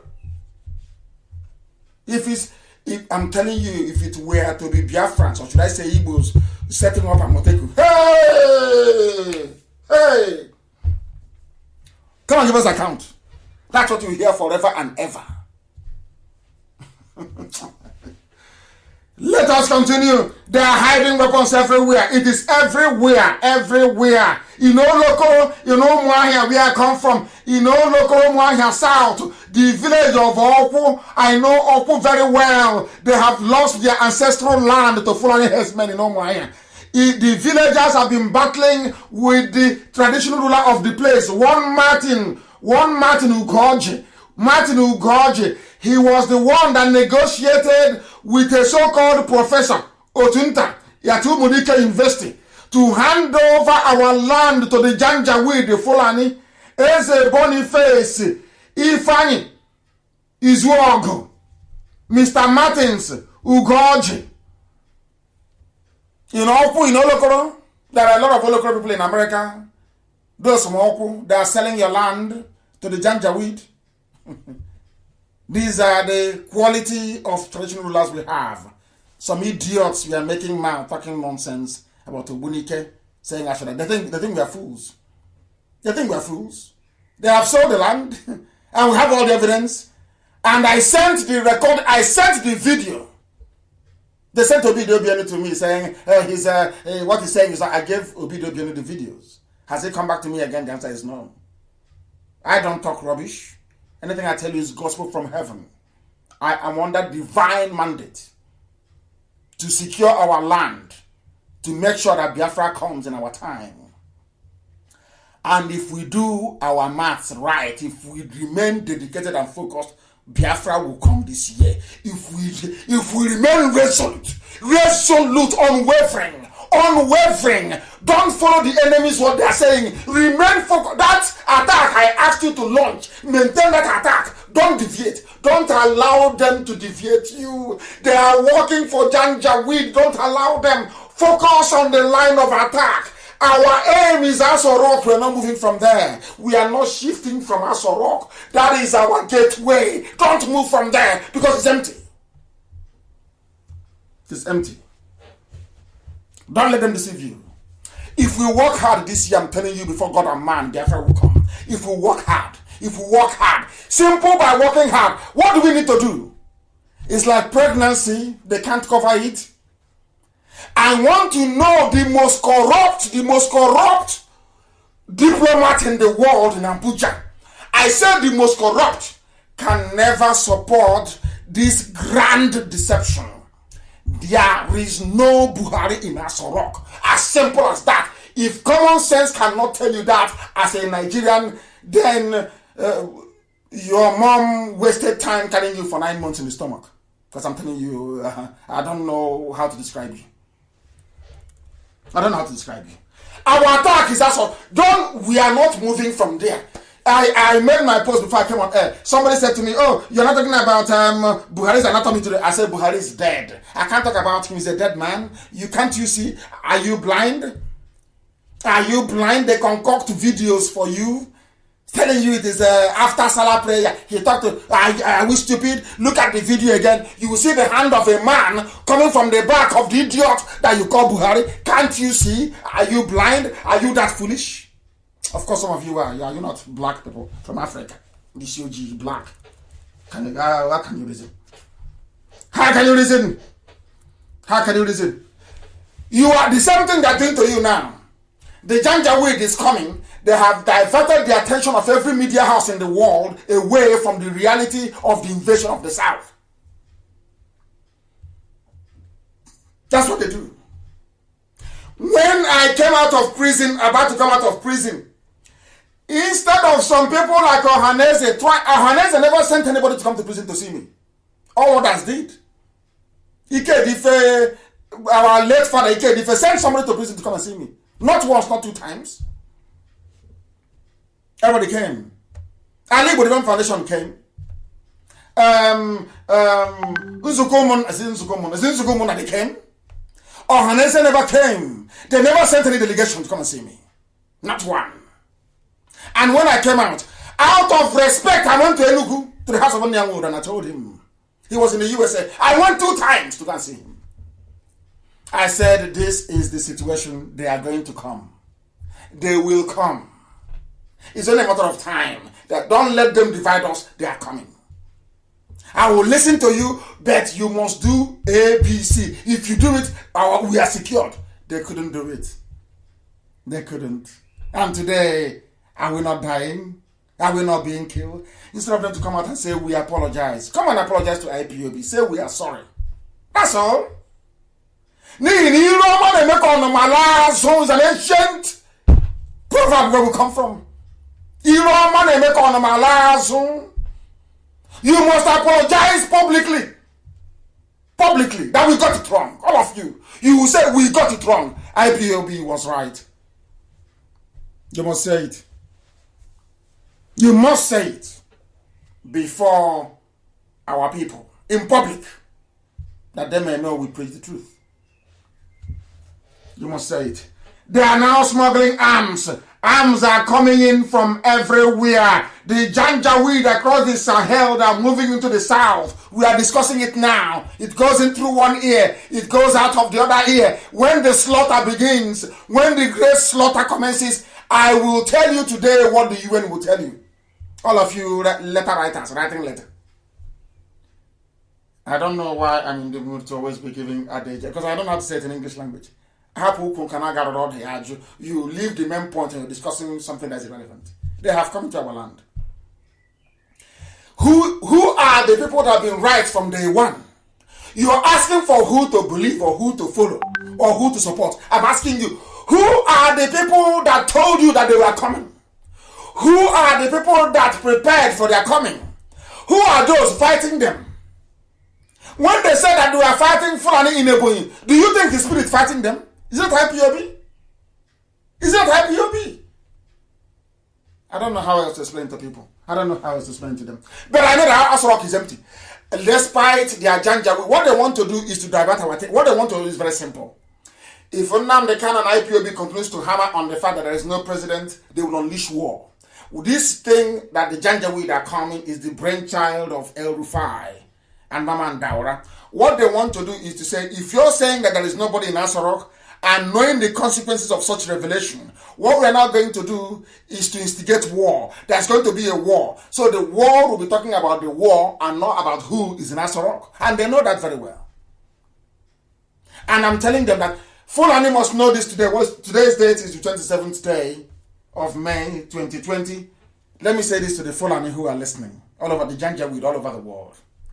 By the time we finish this encounter in Biafra land, the Hausa people will overthrow all the emirs in the north.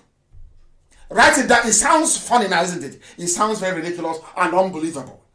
I am telling the Fulani Janjaweed, this thing you have started, by the time we are done with you, Hausa people will reclaim their land back from you.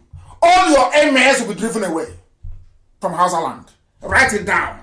So that as I told them in the US and they were talking rubbish, write it down. When it happens, history will refer back to this broadcast and say, on the 27th of May 2020, with the time standing at precisely 16 minutes to 9 p.m. in the evening in Biafra land time, that Nnamdi Kanu said this. You see all those emirs you're saying in the north, they will go. Hausa youths will rise up, will remember how they have been lied to. The same lies they fed the brain of people that refer to themselves as Niger Delta, the same lies. That is what Fulani does. Before Fulani conquers you, Fulani will feed you with lies for years. They will fill your brain with lies. They will bombard you with lies. After they must have weakened your immune system, they now invade you. It was those lies and their agents, like Nyanwodo, that they used. I saw someone was telling me about the interview that Nyanwodo gave to BBC Igbo, saying that that he's kind to IPOB, that we're not kind to him. How can we be kind to you? We have the video of you at Nikelek Resort trying to gather opposition against IPOB. I have a video of where you were instigating Operation Python Dance. You were the ones begging Abakari. Some of you that want to be vice president, you were the ones begging Abakari to attack IPOB and to kill Nnamdi Kanu. If you bring out the Bible, the Torah, and you swear on it, you know you will die. All of you, keep remember, at Nike Lake Resort, Archbishop Anitowa was there. There are many notable men that were there. If not for them, you would have passed a resolution condemning IPOB and Nnamdi Kanu. What is my offense? What did I do wrong? I told you the Fulanis are coming to kill you. Let us be prepared. That's my crime. Have they not come? Have they not come? I'm asking you. I want me to respect you. If I'm dead in the grave, how can I give you respect from the grave? But you planned to have me killed. All of you, you planned to have me killed.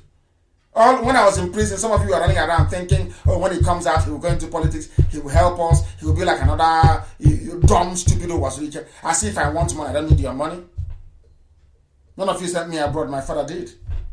So, I didn't win lottery to go to overseas. My father sent me abroad to go and study. So I wasn't raised that way. My father did not raise me to become material conscious. I'm not that sort of a person. It's to serve the public. So that anytime somebody knocks on your door, you can open the door. At least if they're not Janjaweed, they have come to kill you. Asarok is empty.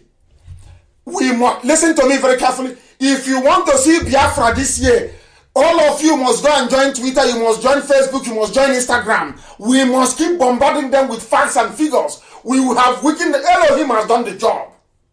It's for us to go and march around the wall and bring it down. That's what we are doing now. Metaphorically speaking. Elohim has done. Asorok is empty. We are not that. We are anybody trying to divert it. Oh, it's too much now. You start talking about this thing for nearly 10 years. It doesn't matter. We focus on it. That is our gateway. Asorok is empty. I want to see the head of state or the diplomat that will say, oh, Aisha, what you did is very good. Congratulations. I want to see the person anywhere in the world. That you may know that what we're saying is the truth. We are live and we are direct. Humanity is paying attention. Not minding what Facebook is doing. Mankind is paying attention because we are being listened to everywhere.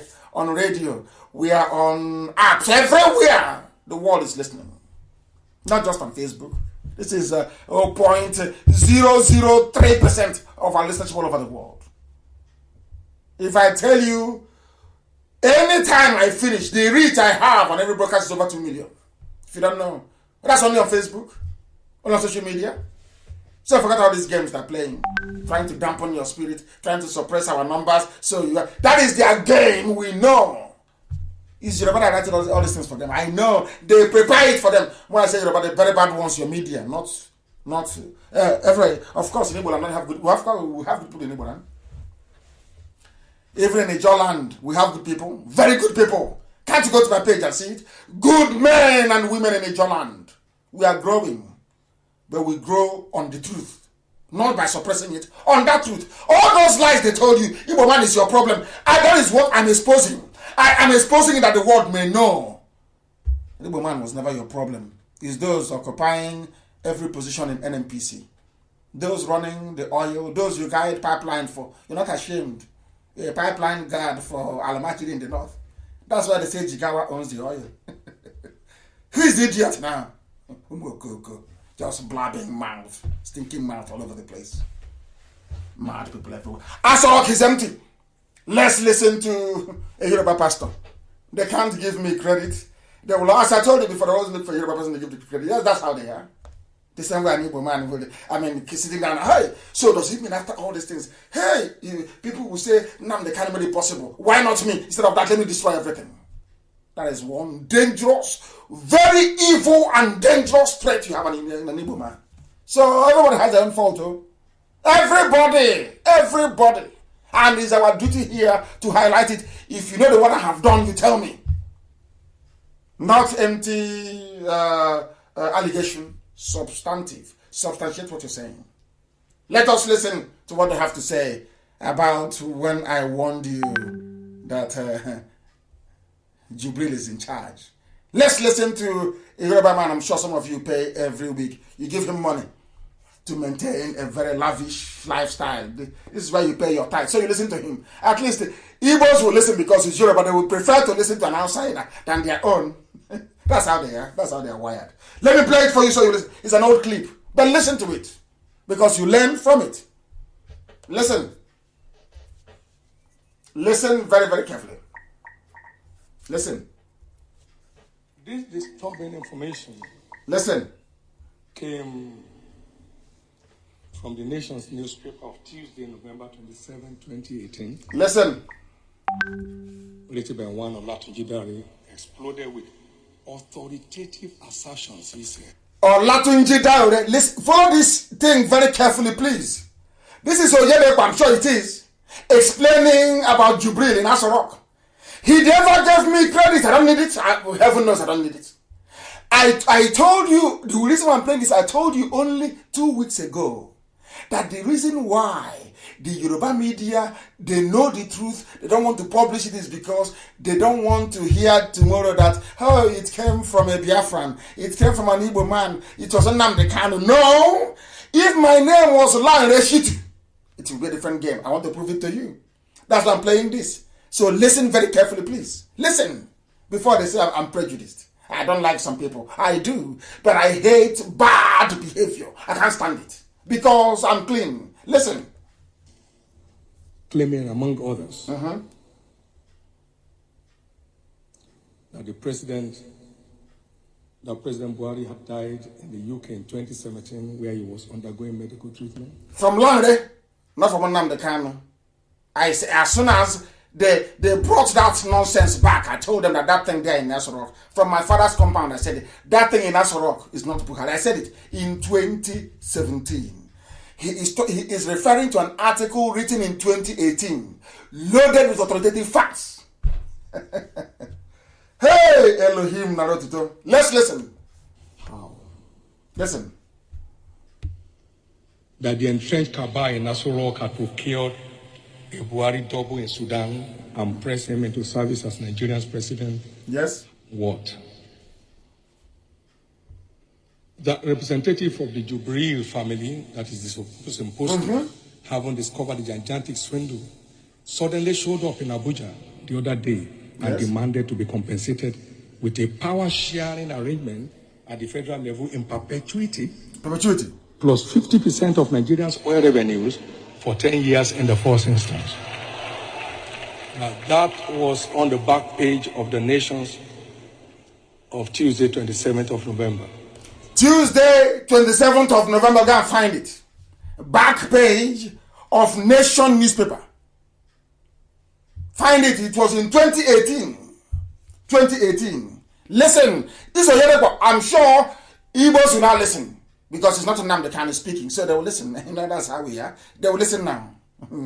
Yoruba man is talking. You know, we love Yoruba. To be honest with you, we do. It's only Yorubas that can say something and an Igbo man will listen. If you want Igbo people to do something, go and tell a Yoruba pastor to say something, and the Igbos will listen. I'm being honest with you. That is the truth. Before heaven and earth, that is the truth.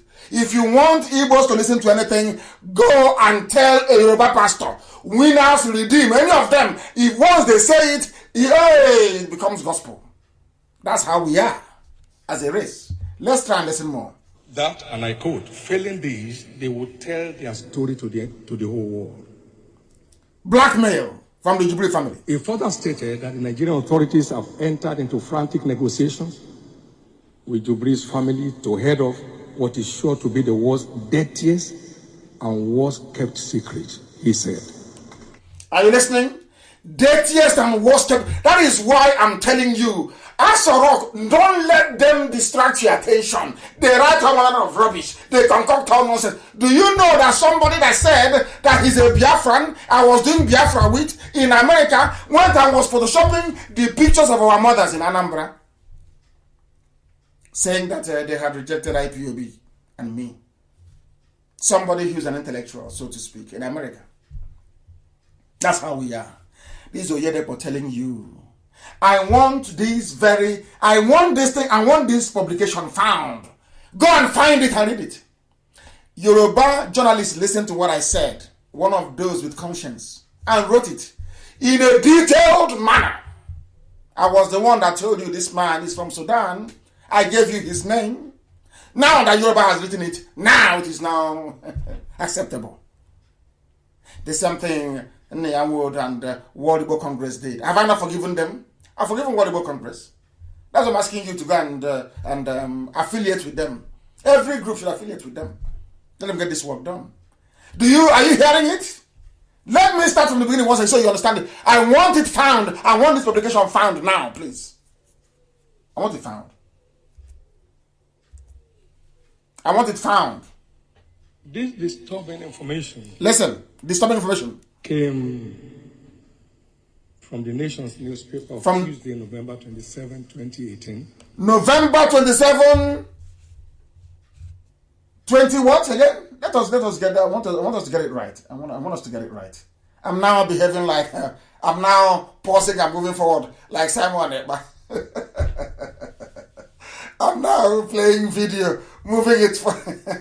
I enjoy his program anyway. I watched it before coming here. He's doing very well. All of them are doing very, very well. All of them are doing well. And I'm sure it was the expose by Prince Darlington that caused a change of heart in those that fell behind. We welcome every sinner that has repented. Once you repent, we welcome you. When I listen to Simon, but he goes forward and backward with his videos. Very amazing, I must say, amazing. Let's listen once again to what this man has to say. This is Oyedebo. From the Nation's newspaper of Tuesday, November 27, 2018. 2018. November 27, 2018. November 27, 2018. Back page of Nation newspaper. Everything I had been saying about Jubril was there. Yoruba media knew. Yoruba pastors knew. Oyedebo knows that rock is empty. Hey.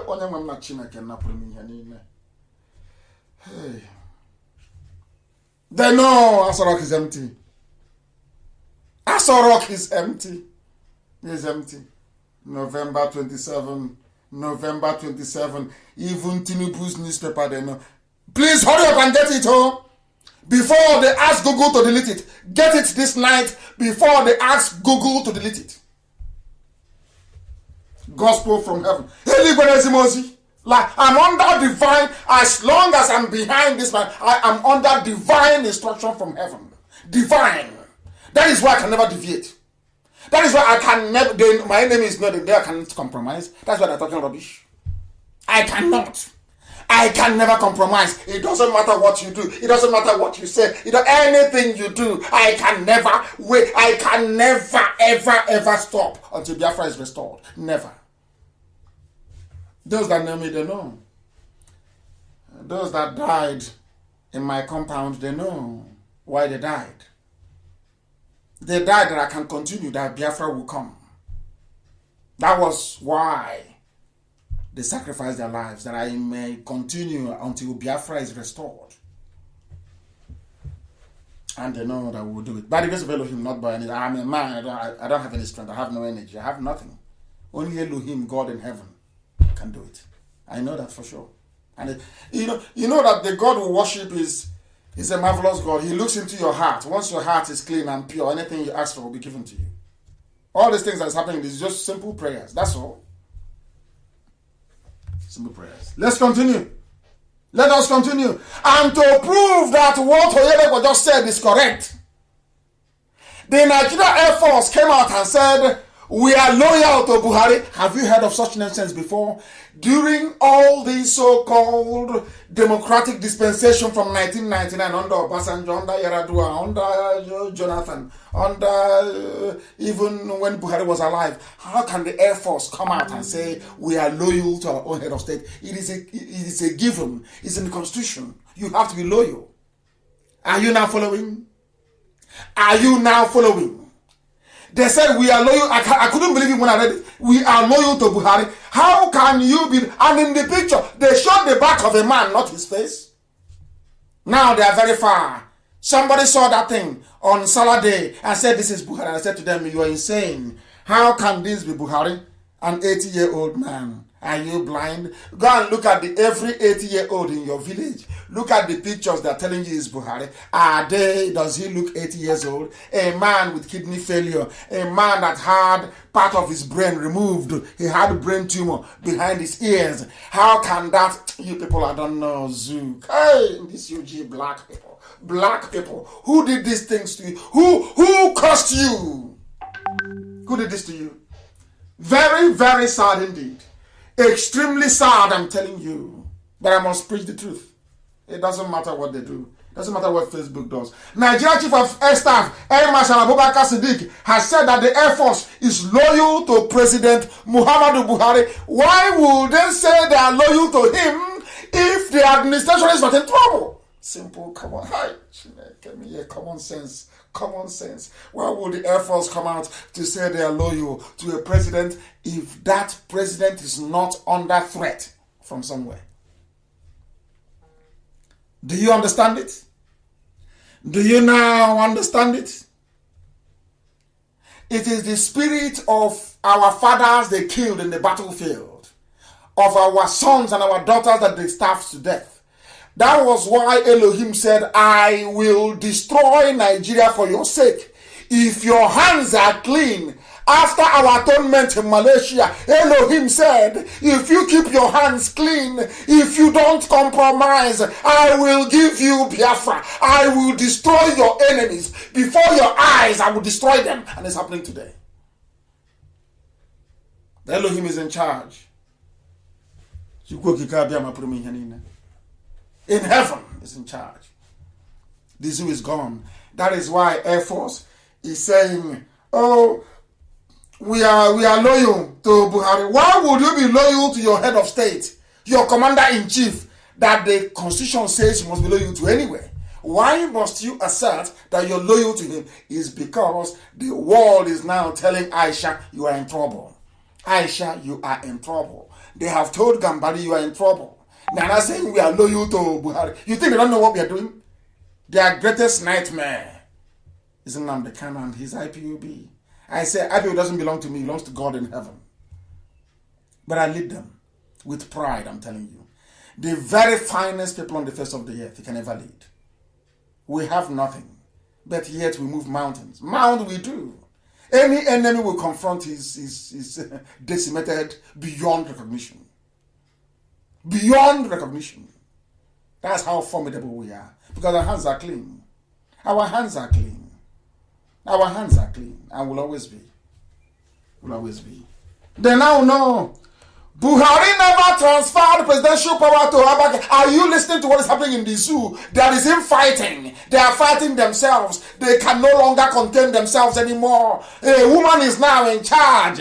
Aisha Buhari is in charge. And in Islam, that is a no-no. There is no woman in Islamic world anywhere calling the shots. But Aisha is now in charge with her boyfriend. So some people are upset about it. Very, very upset about it. Now they're fighting her. Air Force is pledging loyalty. Now they're saying Buhari never transferred power to Abakari, and you're telling me that same Buhari is alive, and all this chitty chatter, all this nonsense is going on behind his back. He cannot speak. Is that the Buhari you know? The Buhari you know, when the chips are down, Buhari will tell you that my wife belongs to the kitchen, it belongs to my sitting room, belongs to the other room. You know that very well, very clearly. Are you telling me that same Buhari is alive and all this nonsense is going on without him reacting? That means you are either a baby, you are not born when Buhari took over from Shagari via a coup in 1983, or that you are not following politics, or that you are a dumb idiot. I'm telling you the truth. Buhari is alive and this is happening? Of course not. You know that. Oyedepo knows. Yoruba media, they know. But as I got an intel, which I'm not supposed to share with the whole world, but I'll share it tonight. I got an intel. I had a meeting, very important meeting yesterday with some people abroad, not black people, by the way. And they said to me that they were making efforts, and people told them in the US that they don't want Nigeria to break. That there are some people that don't want Nigeria to break. And they asked them why. They said because that they have over 300 ethnic nationalities.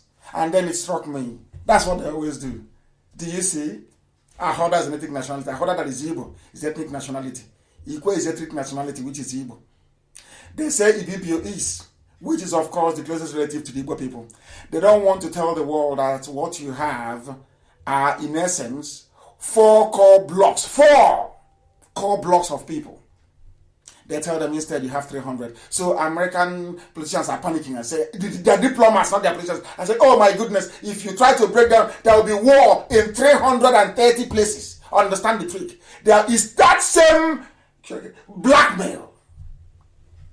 I'm giving you information that I shouldn't be giving you, but I'm giving it to the whole world so that they know. We are working hard. Why can't you divide the zoo? They read my tweet, of course they do. Why can't you divide it now? They said because you start war in 300 places and the world doesn't have the will, the money, or the army to go and to come and police war in 300 places in a population of over 200 million people. That, do you see how the zoo is doing it? They bribe the diplomats in Abuja. They give them a lot of money. They bribe BBC. They bribe every news agency in the world to trot out this line. They have very top-notch consultancy firms working for them. Top, I'm telling you. They give them a lot of money. They lobby them. They give them money to bribe. Once you talk, they bribe you. Just go to the meeting and tell them that if you try to separate Biafra from Nigeria, there will be a war in 300 places and millions will die. That's the only thing they're telling them. Let me sip water.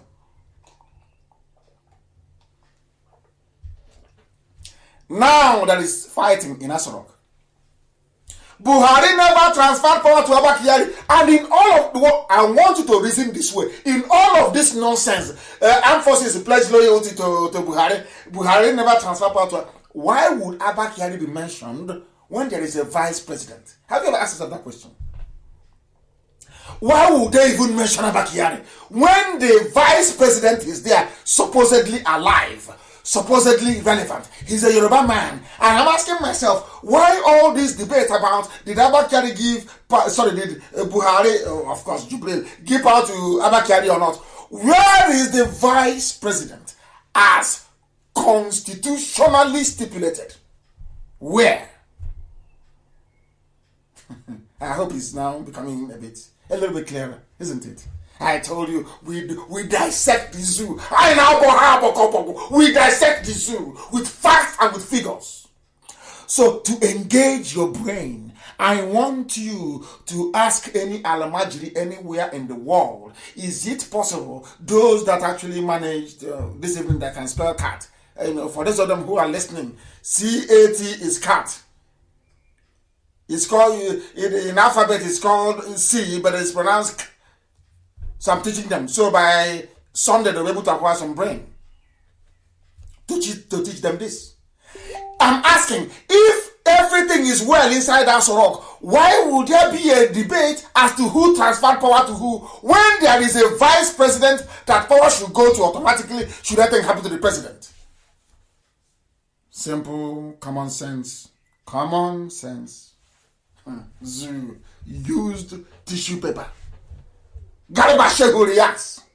Garba Shehu, he had been sacked by Aisha because this Garba Shehu was working with Abba Kyari. They were the ones that locked Aisha Buhari away from her quarters, humiliated her. Now this is her revenge. Garba Shehu is now talking from the sidelines. He's no longer prominent. He's no longer appearing on their Janjaweed News channel, Channels TV. Haven't you noticed? Femi Adesina is fighting for his job, saying, I will not talk. Don't sack me, I won't talk. Do you see what we've done to them? An idiot to come from there and say, what have you done? Every time you're talking, yeah, idiots. But God created the world with speech, word of mouth. See how stupid they are? Hey, Sabon Tike, they don't reason very well. They don't reason. Yeah. You preach to them and they call it all manner of names. But they go to their useless pastors every Sunday to hear rubbish. Let's pray for Nigeria. We are here to educate them, to silence the idiots. But they have collected money from the zoo.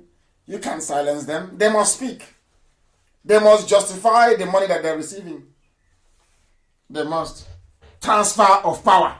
And people are telling me that the zoo is normal. Of course it is not. Air Force pledging loyalty. Where have you seen that rubbish before?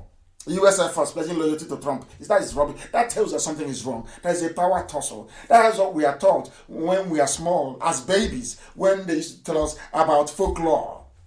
Tell us stories under the moonlight. To groom you to reason critically. You know, in Biafran culture, we tell little kids stories by the moonlight about the tortoise and the chicken and all the rest of them and the fox. So to engage their thinking faculty so they can begin to reason critically. So that when something like this happens, when Air Force pledges loyalty to a president, you know something is wrong. When somebody comes out to say power was passed over to ordinary chief of staff rather than the vice president, you know something is wrong. It's called common sense. Their ability to reason. I must preach. We have gone over 2 hours, but the Elohim said I should preach now, so that's how I preach it. Please. Aisha is now calling cabinet meeting. Boss Mustafa is now the vice president. Are you people listening at all? Are you following what is happening in the zoo? Aisha is calling a cabinet meeting. Can you believe that? That somebody actually went out and wrote and said, President Buhari, please call your beautiful wife to order. She's trespassing. In a democracy of 200 million people, supposedly. Or should I say, allegedly. Allegedly. And all of them are quiet. It's the 20. Oh, who is going to contest now in Igbo land? What they're going to do is they think they can distract us with their useless presidency. They think they can get us to abandon what we are doing by talking rubbish, election, PVC, all that crap. Again.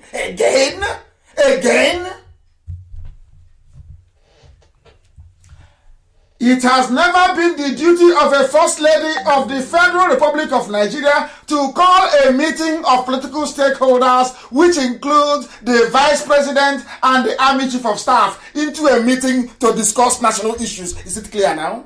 That I told you here, the first in the world. I told you before anything happened that Aisha had taken over. I told you this thing about 3 weeks ago. I told you she's in charge. I told you live on air. Are you now believing me? There is no word that comes out of my mouth that is not divinely ordained by heaven to be preached. That is why everything I say is correct. You may not believe it. I told you that Aisha was in charge. Some of you poured scorn. You said it's that, and I'm asking those people, please clarify. Please tell me, if Aisha is not in charge, why would Aisha call a cabinet meeting in a presidential system of government? Why? How? Do you see why our enemies are afraid of us? Because we are learned. We are intelligent. Very, very intelligent, I tell you. Too intelligent, I'm telling you the truth. Do you see how we're unraveling the zoo? From what comes out of their mouth, we destroy them. Not so, did I make anything up?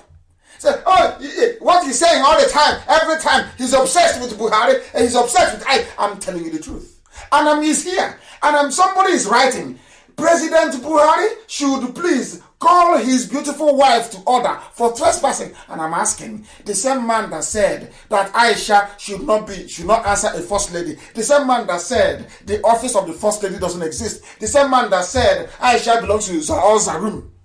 How is that possible? That now Aisha is calling a cabinet meeting when that man is alive, a former military dictator? Are you telling me that some of you have taken leave of your senses? You no longer reason? Now tell me that the zoo hasn't fallen. I want somebody to tell me where an unelected woman brought in her lover brought in her lover in broad daylight, in broad daylight into Asorok, a woman in Islam. This is evil in Islam, immoral. All the Muslims in the zoo, have you seen the extent of your immorality? It stinks. It stinks. Aisha is calling a cabinet meeting. And all of you are Democrats, you are intellectuals, with professors. Meanwhile, they are coming to the south to kill you. All of you are under a spell, a Janjaweed spell. I don't know if it is in the suya they give you to eat, maybe in the watermelon they were bringing you, maybe in the tomatoes or in the onions from the middle. I don't know where it comes from. You people are under a spell. Your stupidity has no equal. I have never seen 200 million people so idiotic anywhere, and there can never be anywhere else in the history of mankind. That you have 200 million people packed together in a space full of so much stupidity that it can go around the whole world a million times over. I have never seen cowards calling other people cowards. These are idiots. A woman is in charge. She was not elected. Had she been elected, fine. For me personally, I would even prefer a woman president to start with anyway, because they don't steal money. They don't steal. Women don't steal. If you make them try, that's why IPOB is thriving with the little things that we have, because a woman is in charge of our finance. The same thing will happen in the USA. We are going to hand over our finance in the USA to women, not men. Not men. Because men are not transparent sometimes. They are not. Something happening in the USA. We are going to close all that loophole. I don't want to be involved in anything that will bring shame or dishonor to IPOB. Never, ever, ever. That is why we need transparency. There is no transparency in the zoo. None! What channels is busy about? Channels cannot do a documentary. Who is in charge? BBC cannot do a documentary. Who is it? Because they have all been bribed. They have collected their own share of the money. And they give you, some of you, 3,000 every week stipend to fight IPOB. Wood has his own. Obiano has his own group. Every governor have their own group of E-rats who will fight for them and defend them. And the E-rats, they have no job, no prospect, no hope of a job. Maybe they promised them special advisor or special assistant in the year 2053. That's how foolish Nigerians are. A very useless set of people, I assure you. Useless. It is not the duty of a woman, a first lady, to assume the responsibility of convening a cabinet meeting. Aisha is flexing her muscle everywhere. She's the one now in charge. Time to make Nigeria great again. Aisha is now telling officials, this from Icons News, they are reporting it's time to make Nigeria great again. Like maybe a mini version of Donald Trump in a woman. Time to look at, was Nigeria ever great? When was Nigeria great, I'm asking? When was it great? There was never a time that Nigeria was great. For your information, let's make Nigeria great again. A woman that belongs to the house room. A woman, unelected. I'm sure they are panicking right now. Hey, Zoo is shaking.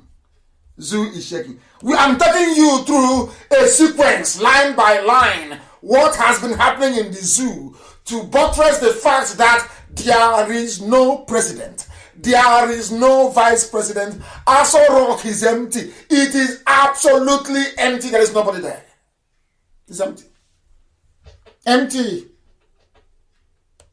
They said the other day, presidency is now probing Abba Kyari. After the program I did, they now changed and said the presidency denies Buhari is probing late Kyari's office and appointments after the program I did on Sunday. They have now reversed and denied it. That's how the zoo works. Because their media is their cash and carry to support every evil. Once this, even if Lucifer were to pay them, they will tell you that the road that leads to hell is paved with gold. I'm telling you. Nigerian journalists. If you come there, that Lucifer is drinking champagne, they are drinking champagne. In fact, anything is free Wi-Fi. If you go there, it's free data. Anything you want in hell, you will get. The Nigerian media will do that for you very quietly and neatly. Once you pay them. Nigeria. Great when that was not. It was never great. At no time was it great. It's been a banana republic from day one, running a rentier economy. They sell crude oil and they import everything, including toothpick. They import everything, including toothpick, into the zoo. Panic as Buhari probes Abba Kyari's office. It was carried by a slightly respectable Guardian newspaper. And yet, the next minute they deny it. Because they know the heat is on. They know the heat is on. They know the heat is on. Everybody who ever works with Abba Kyari, for humiliating Aisha Buhari, they are under threat of being sacked from their position. Under threat from being sacked. Every appointment made by Abba Kyari, every appointment made by the late chief of staff, this is according to Guardian again, not IPOB publication, not Icons News, not anybody independent. No, this is not anybody who you can blame of being sympathetic to IPOB. No. Buhari cancels appointments and approvals made by late chief of staff Abba Kyari. Cancels them. Who cancelled them? Aisha Buhari. Why? Because she was not in good terms with Abba Kyari. Is it not clear to all of you that you have no president and you have no vice? And in all this nonsense, how about the appointments made by Yemi Osinbajo? And now, if you're cancelling every appointment made by Abba Kyari, how about Hope Uzodinma that he appointed? Why are you leaving him? If you're going to probe all the appointments and reverse them, why don't you reverse Hope Uzodinma in Imo State, who was appointed as a result of Abba Kyari arm twisting the judiciary to appoint him from number 4 to number 1, only in the zoo. And Ohaneze went to pay homage to him. Once there is a bit of cash, Ohaneze and Diatro. They're like a Nama following grass. Anywhere there is hope of raising money, they go there and they raise some cash. These are elite, elders, intellectuals. Every monkey is an intellectual. Every fool. Once you can cram 1 or 2 lines in a constitution, you recite it long enough, you're an intellectual. You speak English, he's an intellectual. Fools. Whoever told you that stitching sentences together, makes you an intellectual? Who told you that? From where? Who told you that being able to stitch 2 sentences together, string them along beautifully, makes you an intellectual? Who told you that? That's how backward education is in the zoo. Every monkey is an intellectual. Buhari cancels appointments. You should also cancel Hope Uzodinma. He was appointed by Abba Kyari to serve the Janjaweed interest. He thought he was going to live forever. The whole battle is raging. That even Dabiri, Erewa, they are now fighting over office space. They have kicked out Dabiri Erewa. They have kicked her out of her office. Under a new regime. Because there is no Buhari, there is no Osinbajo. None! Nobody is there. Aso Rock is empty. If you're in doubt, go and ask your daddy GO. Your daddy GO will confirm it. Because Aisha is on a revenge mission. On a revenge mission. Those that denied her. Initially, Aisha wanted to bring back the body of her husband and bury him in Daura. It was Abba Kyari that prevailed on her not to do it, to allow them to continue to rule to 2023. They thought nobody would know. They never counted on the fact that we will expose it. Now, you see how many years it took us to put them on the back foot? How many years? I announced it in 2017, 2018, 2020. How many years? 17, 18, 19, 3 years. 3 years. If we had given up by now they would have gotten away with this horrible, horrible crime of the century. But they can't go free. Aisha Buhari knows. She can't. They all know this now. Even the diplomats in Abuja covering them, they know they can't escape it. They can never escape this. Nobody can. It's like pregnancy. It will give birth. Very soon, let COVID-19 finish. Let me see where he will go. Anywhere in the world. To attend. Oh my God. What will do to them? Let them come and attend and let's see. What we did to... People are saying, do you see what we did to Jubril in Japan? You know what we did to Jubril in Japan? We chased him away. He couldn't attend any of the conference, any of the meetings. Worse is going to come. Let COVID-19 finish. Let me see where he will attend the meeting. And then we'll give them the embarrassment of their life. That thing they had in the world, will see it by force. If they had any brain, if Aisha had any brain, what you should have done is to call a few people to say, please, I give you sovereign national conference. Anything you decide is what we're going to do. That is the simplest way of diffusing everything. But they are power drunk. They're enjoying money. Their kids are driving Rolls Royce on the streets of Abuja. They're having fun. Whereas those that say they're Niger Delta, they are drinking the same water that they are going to toilet in, they're urinating in. And I want Nigeria. Are you following me? Are you hearing me? I said their children are in Abuja driving flashy cars worth billions of naira. Billions, I said. And you are in Niger Delta doing our oil, doing one Nigeria. The same creek that you go to toilet in, that you urinate in, you go there, you fetch water to cook, you fetch water to drink. And you're one Nigeria. And Igbo man is your problem. Do you see how daft you? Do you see how roundly stupid you are? How roundly foolish you are? Daft people everywhere. Daft everywhere. Igbo man is your problem. It's our oil. Have you seen it? Have you seen the cars that are driving? I think Ekpa was showing it. Have you seen the cars that are the flashy, beautiful cars? The beautiful, wonderful cars that are driving in the north? How about you? You ate poisoned fish in Bonny? Our people are dying. They are dying in Bonny. They are dying. They ate poisoned fish from the water. The same water they polluted, they contaminated with the help of their friends, telling you about one Nigeria. You are now dying in large numbers. Whereas those that told you an Igbo man is your own flesh and blood is your problem, they are driving flashy cars in the north, flying to Biafra with private jets. El-Rufai and the son tweeting. Hey, Zoo, I don't know. I say in my next life and life, I don't think that God has assembled such number of stupid people before in the history of creation as you have in Nigeria. I am not sure that anywhere in recorded history that you have such large number of idiots in one place. Never before. Nigeria is just the only one I can think of. My goodness. She doesn't have the power to give us. How can she give us referendum? They want to be drinking oil. You've not heard them before talk about their oil. I'll play a clip for you later on. You'll hear what they say about the oil. There's some idiots who they prefer to be pipeline security guard, the people from Jigawa, than to work with their own flesh and blood to be free. That's why I told that they are agents of the zoo. But some of you are unreasonable. Because they come and say, we are fighting for our freedom or free. You think they are real? They are not real. They can never be. They are not real.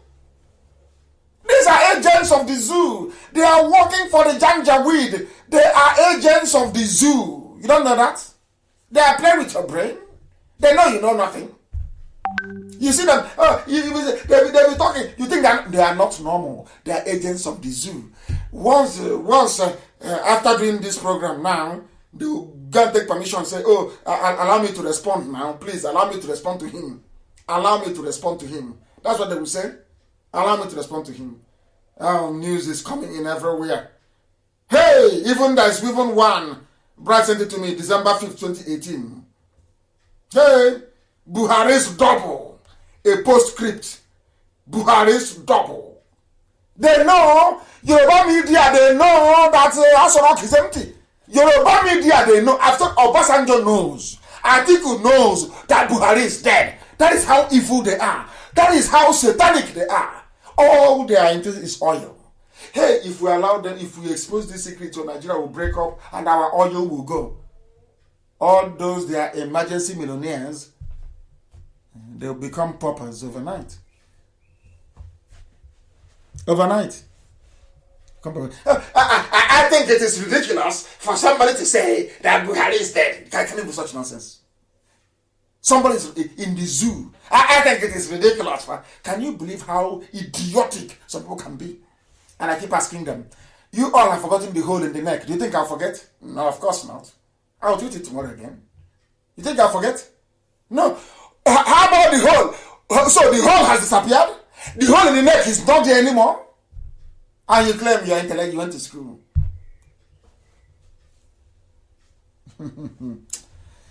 Dear me. Zoo is panicking. Zoo is gone. They are gone. They are gone. Chief of Staff, this is Sun newspaper.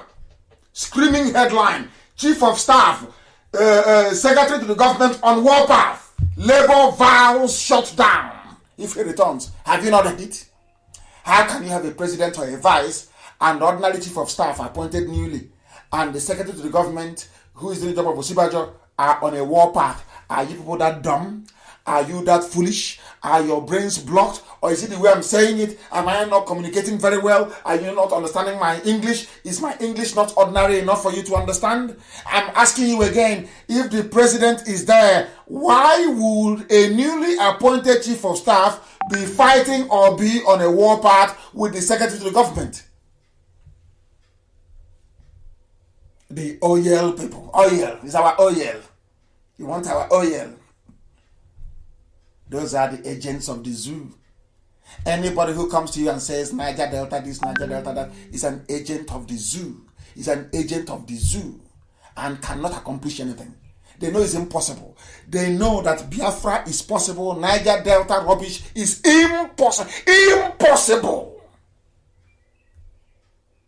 I heard one idiot telling me that, as I said earlier, Bini, people from is the old Bini kingdom, all the way to Obaru in Anambra is Bini kingdom. Because of the likes of Ohaneze, what the atrocious damage Nnamdi Azikiwe did by not uniting the family. By not uniting the family. I am doing what Azikiwe should have done. Look for your people. What you show to somebody, I can only introduce your brother or your blood relative to you, not your friend. You make your friends yourself. The only person I can bring to you is your brother. I am looking for my brothers and my sisters everywhere. Is there any oil in Benue? I'm asking you. But I know that Idoma are the same people as I am. So is he getting? Is there any oil there? They don't reason. They don't reason very well. They don't reason. They don't reason. Oh dear me. Chief of Staff is fighting. Why would Chief of Staff be fighting and Labour is threatening strike if you have a president? Mad people everywhere. Hey, we are preaching this very gospel. It doesn't matter what Facebook does. We continue to preach. If you like it, you take it. If you don't like it, that's also up to you. We don't care. Have you seen the picture of Alamajiri? When I said to all of you that they're all Alamajiri in the north, you didn't believe me. You know why I love Elohim? Every time when I utter anything, it won't be up to a week. Elohim will show me proof. There is a picture being floated. I think it's from Politics Arena. You see Ganduje as a street boy as Alamajiri in Kano. Alamajiri, there he's the governor, stealing to his heart's content in a country of intellectuals. In a country of intellectuals. They are all Alamajiri, as Tanko Yakasai said. They are all Alamajiri. In their combined tenure of 16 years, I tweeted it earlier before I came on air, and I will command and ask you to go and retweet after this very program. Obasanjo, Yar'Adua, and Jonathan, they borrowed only a total of 12 trillion naira, only in 16 years. But I can assure you or tell you this evening that in only 5 years, Fulani cabal running the zoo on behalf of a dead Buhari, they have borrowed 18 trillion naira and still counting. When do you think, or where do you think all the money is going to? It's Fulani headsmen, that is, which is Mietiala, terrorists. They are funding their terrorists. They are expanding their territory. They are bringing the people from all over West Africa to come into the zoo, to come into Biafra land. So you don't know. That's where the money is going to. Do you hear them talk about it? Hey, if it's an Igbo man now, he come on. Can you tell us where all that money, where is the money? Can you come and account to us on Facebook? Where the Hey, anyway, every ethnicity have their own fair share of mad people. They have their own fair share of mad people. Can I show you? Fulani nationality, go and Google it, please. Fulani nationality movement, Fulham. They have claimed ownership. They have claimed ownership of the whole of Nigeria, from Sokoto to the Atlantic. Oil, people, are you listening? All the pipeline security guards, are you listening? They have claimed the whole of the zoo. Google it. Fulani nationality movement, FUNAM, in bracket, claims ownership of Nigeria from Sokoto to the Atlantic. Go and Google it, it's there. And you still believe in one Nigeria. Live on God bless Nigeria. So when a Yoruba pastor is telling you to pray for one Nigeria, you can see that he's working for Fulani people. Can't you see it here? Are they telling me they don't know about this news? Of course they know. But they know what they're doing. They know what they're doing. They played this very video before about them having fun on the streets of Abuja. Let me see. I want oil people to enjoy the sound of the cars, at least. You know, as you're going now to the stream to fetch water from the same place where you go to toilet and urinate, I want you to listen to the sound of cars of Fulani Janjaweed Alamajiri, the type of cars they are driving, having fun in Abuja as you're eating a dead rotten fish that will kill you. Here, Tibo man, is your problem, Abi? Let's hear them. Hear them. G700. G700. Ferrari. Lamborghini. Hey. Look at them in Abuja. Their father is rich on oil from Biafra land. Are you hearing the sound of the engine? Are you hearing it? Look at the cars. They are racing. Over the street. Hey. Look at them. Lamborghini. Look at them where they park the cars. Every range of car that you think of. This is as you are struggling, this is as you are struggling to find water to drink in the creeks. As you're struggling to feed. As our children are going to school, they are falling into the creeks and they are drowning. They have no food to eat. There are no houses to sleep in. As our mothers are suffering in the so-called Niger Delta. The only way out is Biafra. Yet you know that the only way out is Biafra. But you come and you're talking all this nonsense about South, all this garbage. Knowing fully well that Alamajiri children are having fun in Abuja, driving Maserati that they didn't work for. Now you see the full meaning of divide and rule. Now, who is stupid? All of you that didn't support Biafra, do you see how stupid you are? Is it now very clear to you? The cars are in the north. Tomorrow morning, 5 a.m., our mothers will rise up to go and look for fish to catch, to smoke, to sell. Those who didn't go to school are in Abuja, driving fast cars. And you tell me you believe in one Nigeria. Chineke Babuno Kandara. Mad people everywhere. Mad people everywhere. And who gave them the authority? The people that gave them the audacity to be doing this are those of you telling me you are not interested in Biafra. And those of you telling me about South, those of you telling me that Igwe people come from Benin, all you idiots, you are the ones causing this problem. Let me drive. I want to ram it home. I want to drive it home. I want to drive your stupidity home. I want you to understand how foolish you are. I'm going to play this clip for you so you listen. So you hear it. So tomorrow morning, as you're opening your stupid blabber mouth to be talking rubbish, Niger Delta, let shame catch you. That's how I'm going to play this for you. I'll play it. Listen. Miles or nautical miles or more into the ocean is because of that 72% of the land mass of this country, which is the North. The North owns everything. So what they claim is the offshore oil is actually the oil of the North. Are you listening? What they claim is actually offshore oil is the oil of the North, and they are clapping. These are the people you really want Nigeria with. They are clapping at your stupidity, clapping at your idiocy, clapping at your Niger Delta garbage, clapping at your moronic South, clapping at your stupid. Oh, people are stupid.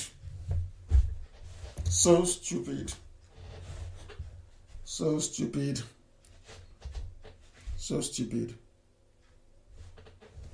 Are you listening? You have Pantef. You have.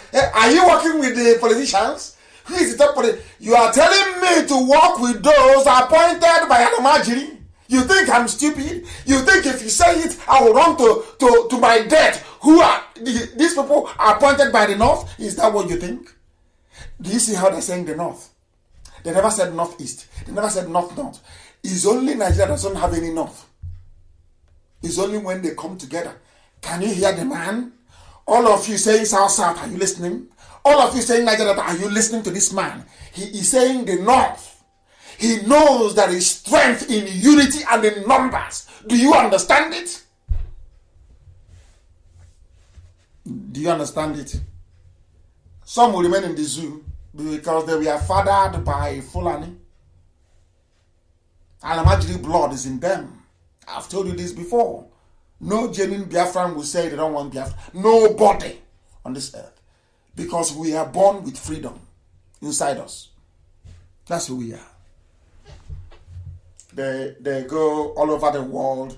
They hire people. They go to Israel. They go to Facebook. They pay them who try to frustrate Biafra. They go and open fake accounts and they're yapping rubbish. And we spend time responding to idiots instead of blocking them. These are fake. Go and open them. They are all fake. Fake! Because they think that the mind of a Biafran is very, they can subtly to manipulate you into hating yourself. And they've succeeded. Listen, the oil belongs to the North, not Jigawa this time, the whole North. And they are clapping. These are the politicians you go to meetings with. They are clapping. It was covered by Channels TV. They are clapping in Channels TV, laughing at all of us. You Biafrans, you Easterners. They are laughing at you. You are stupid. Your oil is our own. We have divided you. Let me show you. Listen. Anybody should own it is the North. It's the North. That was the oil. So we should stop using these terms that have no sense at all. There are no oil producing states. Are you listening? It is only the Nigerian state that produces oil. Nautical miles. Are you listening? Did you hear that? All the oil belongs to the North. They have said it openly. It is not his speech. Nobody is complaining. You don't have the Alamajiri complaining. If it's me that says such a thing now, hey, they will call all of them. Are you there? Where's our boy? Are you there? Say something. Now they can't say something. Come on, respond to him now immediately. You have to come and make one stupid video looking like Ewi Kapi talking rubbish on video. Is it now clear to all of you that you are all slaves of the North? By the North, they mean Fulani. They are very clever. They know they cannot keep saying Fulani. They need to carry along the docile, conquered North. All of them. They are united under one thing: hatred for Biafra. Hatred for everybody. If your mother is tying two-piece wrapper, they hate you. It doesn't matter if you're Asian. It doesn't matter if you're from Ogoja. It doesn't matter if you're from Igede. It doesn't matter if you're from Obubra. It doesn't matter where you come from. Once your mother ties two-piece wrapper, you are nyamri to them and they will hate you. Simple common sense. Some of us lack. Very sad indeed. Very, very sad indeed. We are moving on. Heaven gave me a message to preach, and that is exactly what I am preaching this very evening. Somebody said to Pa Edwin Clark, continue to work for cohesion and progress of Nigeria, according to Buhari. That's Aisha. Yeah, Aisha's boyfriend. According to Aisha's boyfriend, continue to work for cohesion and progress of Nigeria. Listen to what they say. I told you the man is a traitor. I told you Edwin Clark is a traitor. That's why they asked him to continue to work for one Nigeria. The same people that said they own the oil, the same people he's serving as a slave, even at his age. Is it not clear to all of you? Anything I tell you is gospel. I can't lie. He's an elderly man. Why would I lie against him? Why should I lie against him? Against him, rather. I won't do that. I can't lie against him. They are now asking, once you die, and Asorok congratulates you, you know you're a traitor. The same thing with the Igwe of Obunike. Once you die, and you get a condolence from Asorok by this Aisha's boyfriend, Ansari Buhari, you know you're a traitor. Fulani cannot congratulate you if they know you're a threat to them. Can they congratulate you? They can't. You don't know that? Keep on being a saboteur. If anybody doesn't want to join Biafra and be free, because I'm preaching the truth, you can go to hell and continue to drink that water that you go to toilet in and fetch and drink. Continue. Continue. Because you're afraid of the truth. Because you're afraid of the truth. Unbelievable. El Rufai's son targets Igbos and IPOB in a tweet. He was in a private jet, Alamajiri, in a private jet, bought with oil money from Biafra land, tweeting against IPOB. And targeting Igbos is in the news. Go and Google it. El Rufai's son targets Igbos, IPOB in reactive tweets. That tells you it's only IPOB they're afraid of. Who are you making mouth or blabbing your dirty mouth when the only people that are afraid of is IPOB? Have you asked yourselves why? Drop your petty jealousy, your village envy. The only formidable force they know is IPOB, not you. Not you. The only people is IPOB. We are exceptionally formidable. Exceptional. Let me see if I can read what the little Al-Majri is saying. Look at the father is the midget. They went to go and see their fellow sellout. Governor Nasser El-Rufai's son, Bello El-Rufai, has shared a cryptic post on social media that seems to disparage people from the southeast and south-south. Oh! So they didn't even leave out the slaves from the south-south. He included them. The governor's son shared some tweets. Bello took a swipe at the proscribed indigenous people of Biafra, a secessionist group that agitates for the freedom of Biafrans from Nigeria through referendum. IPOB, which has supporters, now they are talking. Let me read you what this international media is writing. IPOB, which has supporters from the Igbo, Anan, Ebanke, Egala, Idoma, and other ethnic groups, believes people from the southern region are being marginalized by the northern. There is no elite in the north. What you have is Alamajiri with stolen money. There's not like elite in the north. There is nothing like elite in the north. What you have is Alamajiri with looted funds. If that is what you call an elite, then so be it. It's only IPOB there. They're not afraid of you. Those of you carrying office flat file in those days with one newspaper cuttings of what Zeke said, they're not afraid of you. They're only afraid of IPOB. IPOB are the only people confronting them. No other people has the balls nor the guts to do so. It is only IPOB. Formidable and exceptional. Incorruptible. Incorruptible. is no longer PDP paid him, APC paid him. Have you forgotten when I was saying it? Now I'm hammering APC now. Jubril, and not Jubril is dead, of course. Aisha and her boyfriend, they're no longer talking. But some of you listened to the gossip when it came. Oh, he must have taken money from PDP. Some of you idiotically took money to bought the garbage the gossipers were saying, didn't you? They never confronted me. I was going behind my back to yap rubbish. And I'll come on air and I'll say it. I disgrace all of you. Every idiot. Let us listen to those who have something more important to say. We are live and direct. They said they are going to, you know what they have done? Because we are making progress across Biafra land. They have decided to fix election on the 30th of May. It doesn't matter. It's our fault. There is no relay station across Cross River. We are working very hard. Very soon. Our radio, you know, our Radio Biafra cures every illness. That's why I love Radio Biafra. Once we are there, we broadcast for only 1 month. The ethics who are there, who are descended from Ibibios, they will then know their history. The way those in Bayelsa now know their history, know who their brothers are, know who their cousins are, know who their sisters are. That they don't come from the Sahel, from the desert in the north. They have fixed election on the 30th of May to try to stop us. That's what they're doing. You see, Alamajiri, election 30th of May. They have forgotten that it was Gowon that created Cross River State. And he called it Southeastern Nigeria. How many names are you going to answer? They called it Southeastern Nigeria, Cross River State. Now they have moved that Southeast into the... Hey, Zoo. There are some people writing garbage. Nonsense about Igbo land being landlocked. I want to educate some people, including the oil people of Nigeria, oil. Those who are talking rubbish. I want to play something for you to listen, please. Good morning, Mazi. It's me, David Njoko. Listen very, very carefully, please. I want you to pass a message to our leader to continue. Listen. Especially on his teaching. And the great man. As regards Upopon corrupt people, Andoni and Boni, Eji of River State.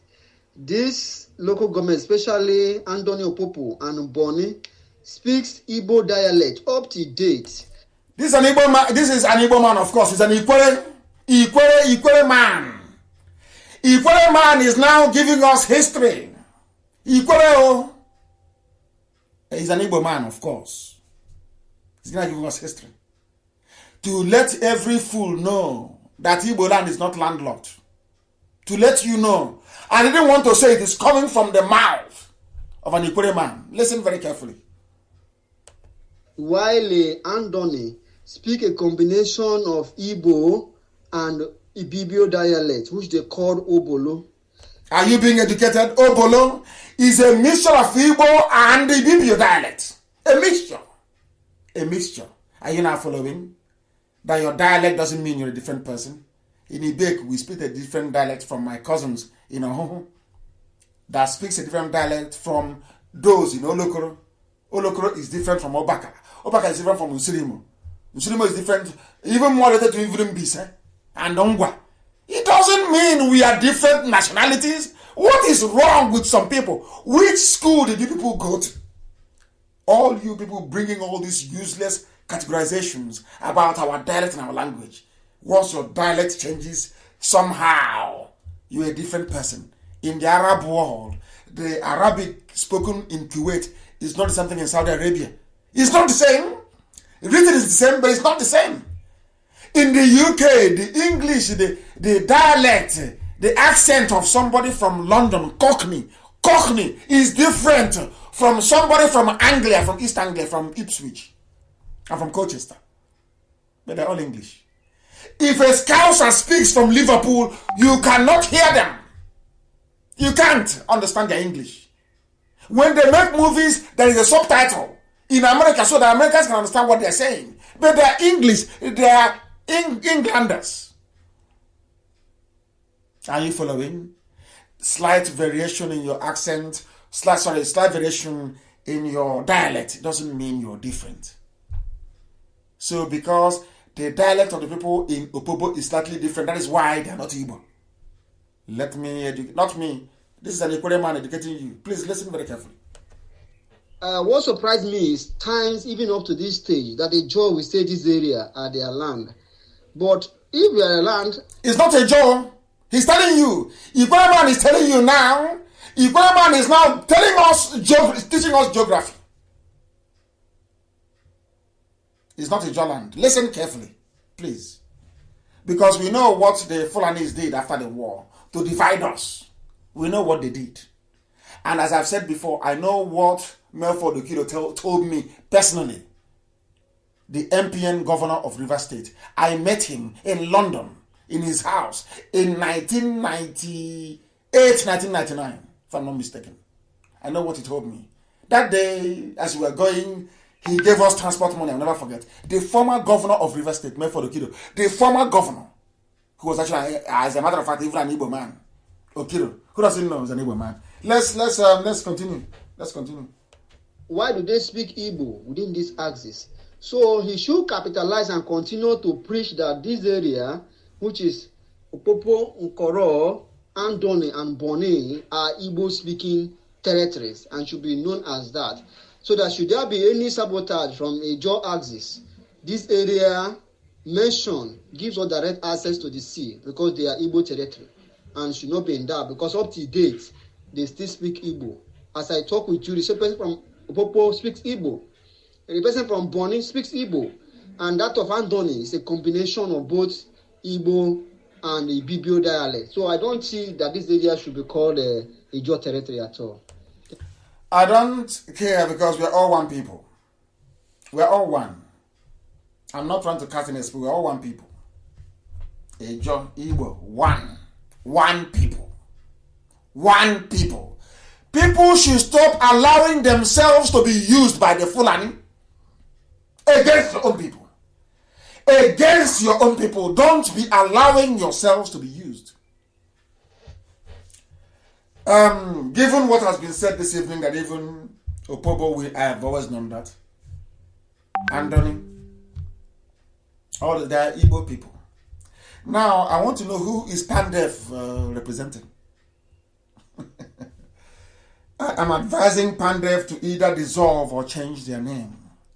Pandef, headed by Edwin Clark, must either dissolve or change. As long as Pandef exists, I will keep on attacking them. They should dissolve and no longer exist. They have no use. And also, Edwin Clark must also apologize publicly to Ijaw people and to Biafrans at large for his betrayal during the war. He was a traitor. He was an arch traitor during the war. And if people condone traitors, I don't. If you want to come with us into Biafra, our hands must be clean. I don't condone treachery. I don't condone it. He was a traitor during the war and he must apologize for his treachery. After all, a lot of people died because of the information he gave to go on. And this is the man that Nwodo was praising. You can imagine. Anyway, we love division, don't we? We love division. But they can no longer divide us because we are one people. We are one people. They can no longer divide us. Pandef must dissolve or change its name. Opobo is Igbo land. Boni is Igbo land. So all of you idiots and fulefus writing from Lagos with your Yoruba friends, you go to Eko, you drink, you write rubbish. Igbo land is landlocked. And you claim you're an intellectual. You say you are an intellectual. You claim you went to school. So you went to school, you've not been to Boni before. You've not been to Opobo before to know what they speak. Yet you claim you're an intellectual. From Lagos, with your Yoruba friends, media criminals, writing rubbish. Igbo land is landlocked. Who told you? That is the garbage that Janjaweed have been pouring into your brain for ages. And now you believe it. And now every idiot believes it and is mouthing the same rubbish every day. No, we are not landlocked. That I can assure you. Special announcement this evening regarding how we are going to fight the Fulani and run away from our land. and the contributions that we're going to make individually and collectively. I am making it very clear that we must all be on Twitter, on Facebook, and Instagram. And we must be active. I know that some of you cannot post your selfies on Twitter because Twitter is more intellectually based. Very, very important. We all go on Twitter. Everybody must open. I am making it compulsory. Every coordinator everywhere in the world, you must get our people to be on Twitter. You will teach them how it's done. I want every family meeting, every unit, and this every zone, every unit in the world to have somebody who is a social media person, a social media manager, to make sure that we are all on social media. Do you know why? Because no single media house will do a documentary about us. They will always lie against us. Fulani terror headsmen are in our land. BBC will not cover it. We are the ones going to tell the world. When President Trump receives 10,000 tweets, he will be forced to think very long and hard about that very issue. We must all go on Twitter. I am asking all our coordinators all over the world, Edoziem, our head of DOS, the Directorate of State, I am making it mandatory that every unit around the world will have a social media manager that will place all of us on Facebook, place us on Twitter, place us also on Instagram. Very, very important and very critical. We are telling our own story. Nobody is telling it for us. That is why we are on all these platforms. You cannot be in your house molding block and building hotels and motels and you think Biafra will come that way. We need to flood the world with our information. And that's exactly what we are doing. That is why we are on social media. That is why they want to get us out. Oh, it's an online country. They want to ridicule you. That's their game. That's the game. I know them very well. They want to make you feel ashamed so you no longer come online. They will therefore dominate you and spread every manner of falsehood against IPOB and Biafra, and we cannot let them.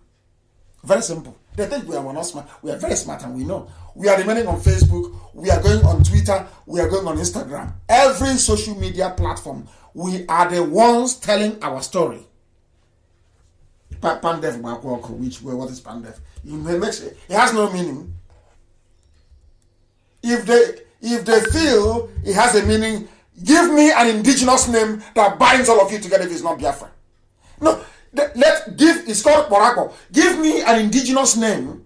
You claim you are Pan Niger Delta Forum. Remove Niger Delta is not an Ijaw word or Ijaw nomenclature.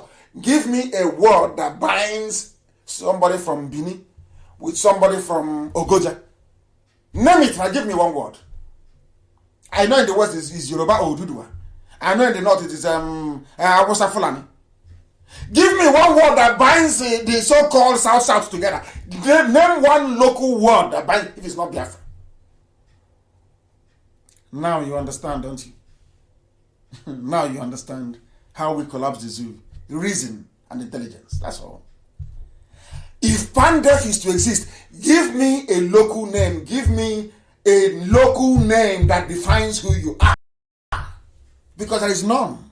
There is no name that binds a Yoruba person that descended from Oromian in Bini, the ruling lineage now in Bini.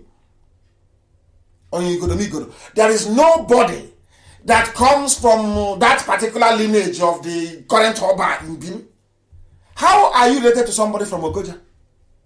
I'm asking a simple question. How? But you're all in Niger Delta Pandev. You're all in the South. How I remove the English word, the nonsense, Niger Delta. Remove it. Give me one name that binds you together, historically, or as a people. Tell me now. I'm waiting. I'm looking here and I'm checking to see if I'll get a text. Because there is none. So that's why Pandev is rubbish. It is wrong. Any day they hold the missing, I will attack them. I will schedule an emergency broadcast and I will attack them. Give me a local name where you come from. Give me that binds all of you together. There is a name that binds the 7 states together. It's called Ohanese and Igbo. Give me the name that binds South together. Give me a name now. I'm waiting. Not making mouth, talking rubbish on Facebook. Give me a name that binds you together. There is none. So it's fake. Go and look for the meaning of it. I won't tell you. Izukaman and Neji. Go and find it. You go and find the meaning of it. Go and find it. Nothing binds you together. So that is why you have a concocted name, a made-up name, Pandef, that has no meaning. Is it English? Is it a John name? Is it a Benin name? Is it Urobo? Where is it from? What's the meaning of Pandef in Ibibio? What's the meaning of Pandef in Ejagam? It has no meaning. So dissolve that rubbish and answer your name. In the north, the answer Arewa. That's what the answer. Arewa in the north. In the west, the answer Duduwa. And we are Biafra. So the more you try to divide us, the more foolish you become. Have you seen it? I'm now asking you to give me a name, either in Ijaw language, any local name that is African, that binds the whole of South together. Give it to me and I will stop what I'm doing. Give it to me now, I will stop. Because there is none. Is there? There is none. Absolutely none. Let's continue. We must all go on social media. It does them take note and inform our people all over the world. Very, very important. Very important. I was invited to VOA. I told you this before. When I was in the USA lobbying US senators. And I'm very glad to see that it's beginning to yield fruit. Most of the senators are now writing. I posted it on my page. They are now lobbying Trump to make sure that the killing of Christians and marriages in the north and also in Biafra and it comes to an end. Very, very important that we do this. We must all go on Twitter. Very, very important. We must all be there. It is about journalism without boundaries.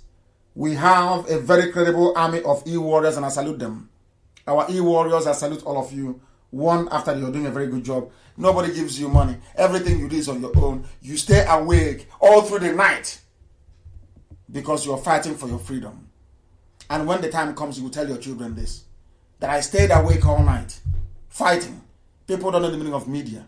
That was how they told us, oh, don't mind media now. Oh, go and trade. Go and work as Wafia.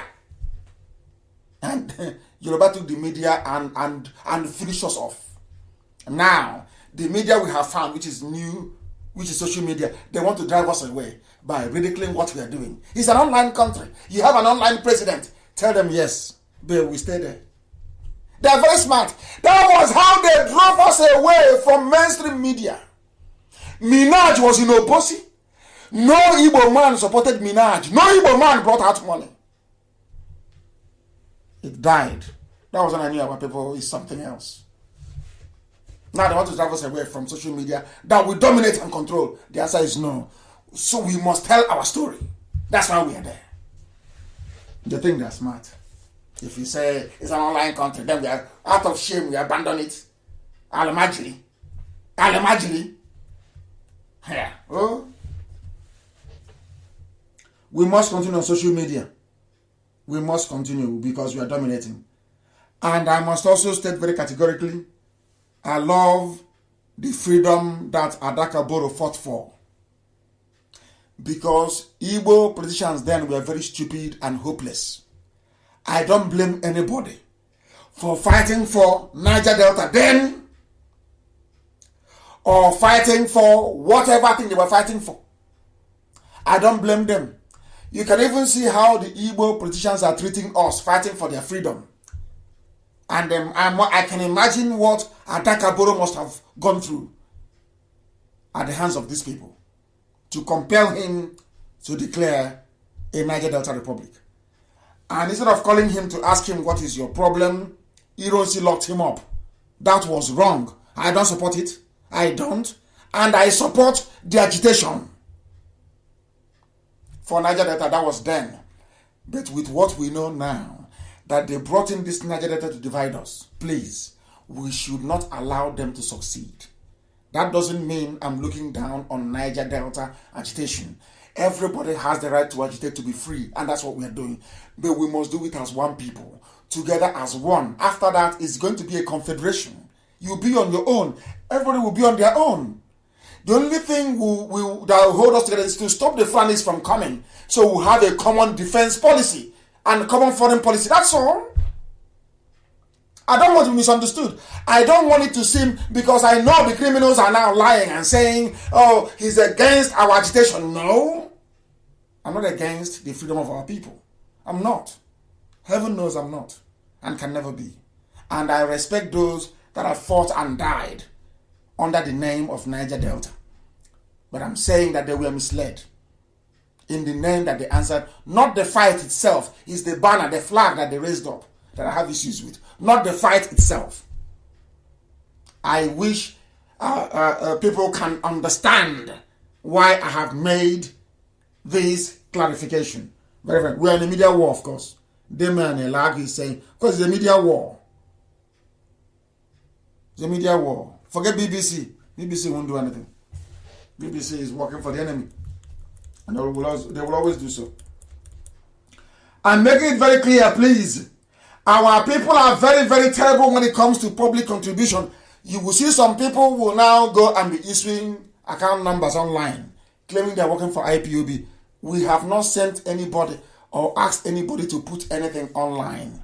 There are only 6 people who can talk to you about funding and about support, not funding, even support for IPOB activities and the work that we're doing. And that is Rabbi, as I mentioned before. That is Mrs. Okafor in Philadelphia in USA. That is Madam Oyibo. Madam Oyibo, that woman that gave us money. In fact, I announced everything. Madam Oyibo in USA today gave IPOB $100,000 today. I'm saying it openly. She gave us $100,000 today. One woman. She was the woman that gave us money before. And the money, I asked for people to contribute $1. She ended up giving us $17,000 today. Despite all this, she's one of those that actually fund my office. That doesn't mean I'm rich. I don't have any money, please. For goodness sake. She's one of those that fund my office. Today, she gave us $100,000 cash and paid it into an account in the USA. One woman, not an Igbo man. One Igbo woman. You see why I call Biafra motherland? Do you see the reason why? And that is why, from today onwards, our account in the USA will be managed by only women. Every account everywhere will be run by women. Every state must open a bank account to be run by a woman. And you must grant access to our sister Nenayanya. If you don't grant access to our sister Nenayanya between now and when next I'll be on air, I'll give you 1 week because of COVID-19. Every account in the world, Nenayanya must be in it. If she's not there, I won't trust that account and I'll close it down. Everybody, take note. Especially USA. I'm announcing it live on air. Take note. If Nenayanya cannot see what you're doing in your account, because I'm the one that they will say they gave 4.4 trillion to. So I need to know what is happening. So that I can have evidence. I can publish it. Because they are gossipers. And the Igbo men gossip better than any other group of people in the world. Igbo men can gossip. For their life, they love gossiping. I don't want it. Please, that is why, let me repeat. Our women will be in charge of every account we have everywhere in the world. Only women. No men. Men shouldn't come near, they shouldn't come close to our account. No man should come close to it.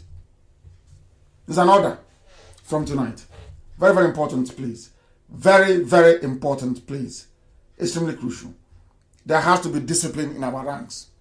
Anybody giving you appealing for funds on Facebook, on social media, distributing account numbers, telling you IPOB said, it is a lie. I did not send anybody.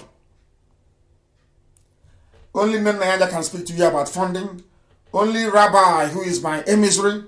Only Mrs. Okafor, who has contributed immensely. She wanted to sell her house in America and I said, no, God forbid. A mother. That's to tell you what our women are doing. Only Mrs. Okafor, who has contributed a lot in this a lot.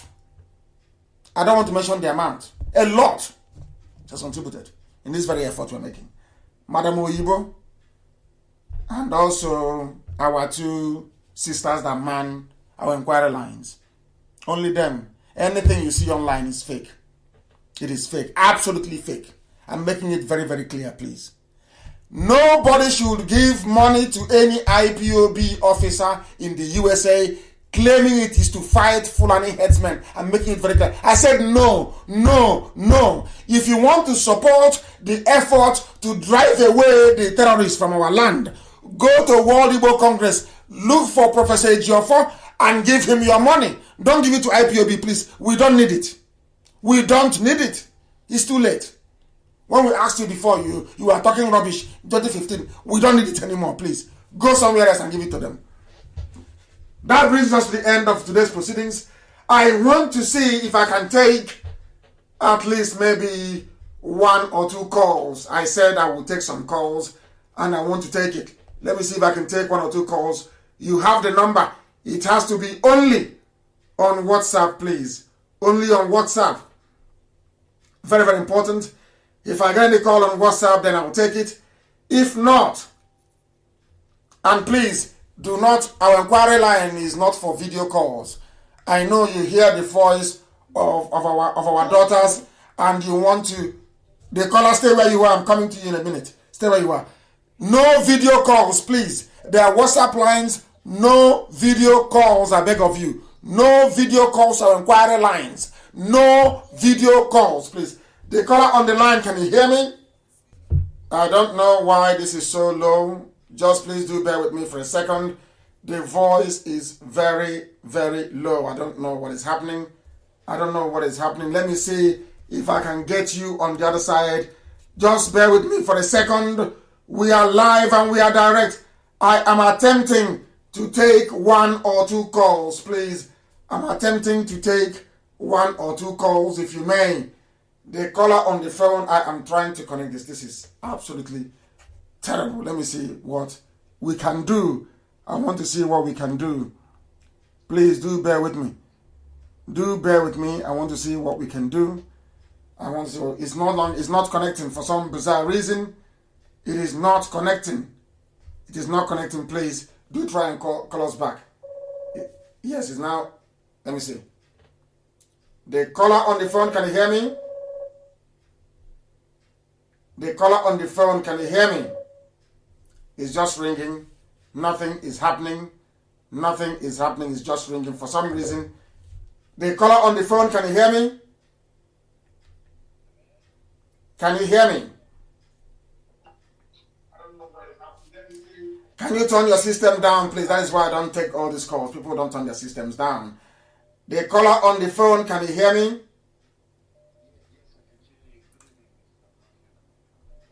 Good evening to you. What is your name and where are you calling from? Yeah, my name is Edwin Emokinyo. I'm Robo from Delta State. I'm calling from Ireland. I just want to thank you for your show. I've been following you for over a few months now. And you are Urobo. Are you a Biafran or are you a Niger Deltan? Which one are you? Are you Niger Delta or you're Biafran? I want to know. No, I'm a Biafran. That's for sure. Okay, a Biafran. Very good. Please go ahead.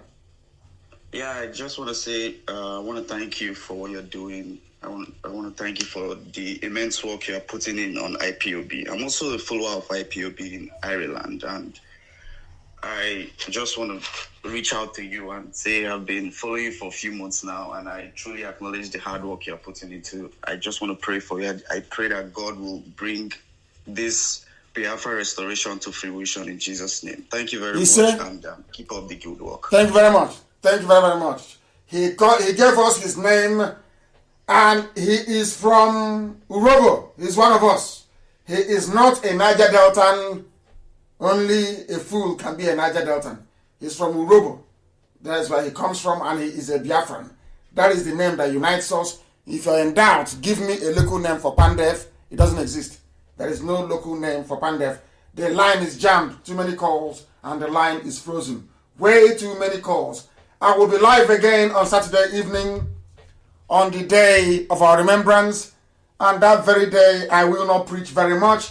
We will just pray for the soul of our dear departed. And then I will try and fix the system and take as many calls as possible. Our lines have crashed. I'm telling you the truth. The phone has crashed. Way too many calls. The phone has crashed and there is nothing we can do about it. I don't know what is happening. I have no idea Oh my goodness, the calls are too. Hey, unbelievable. We have now brought our proceedings to a close this very evening. I thank all of you for listening.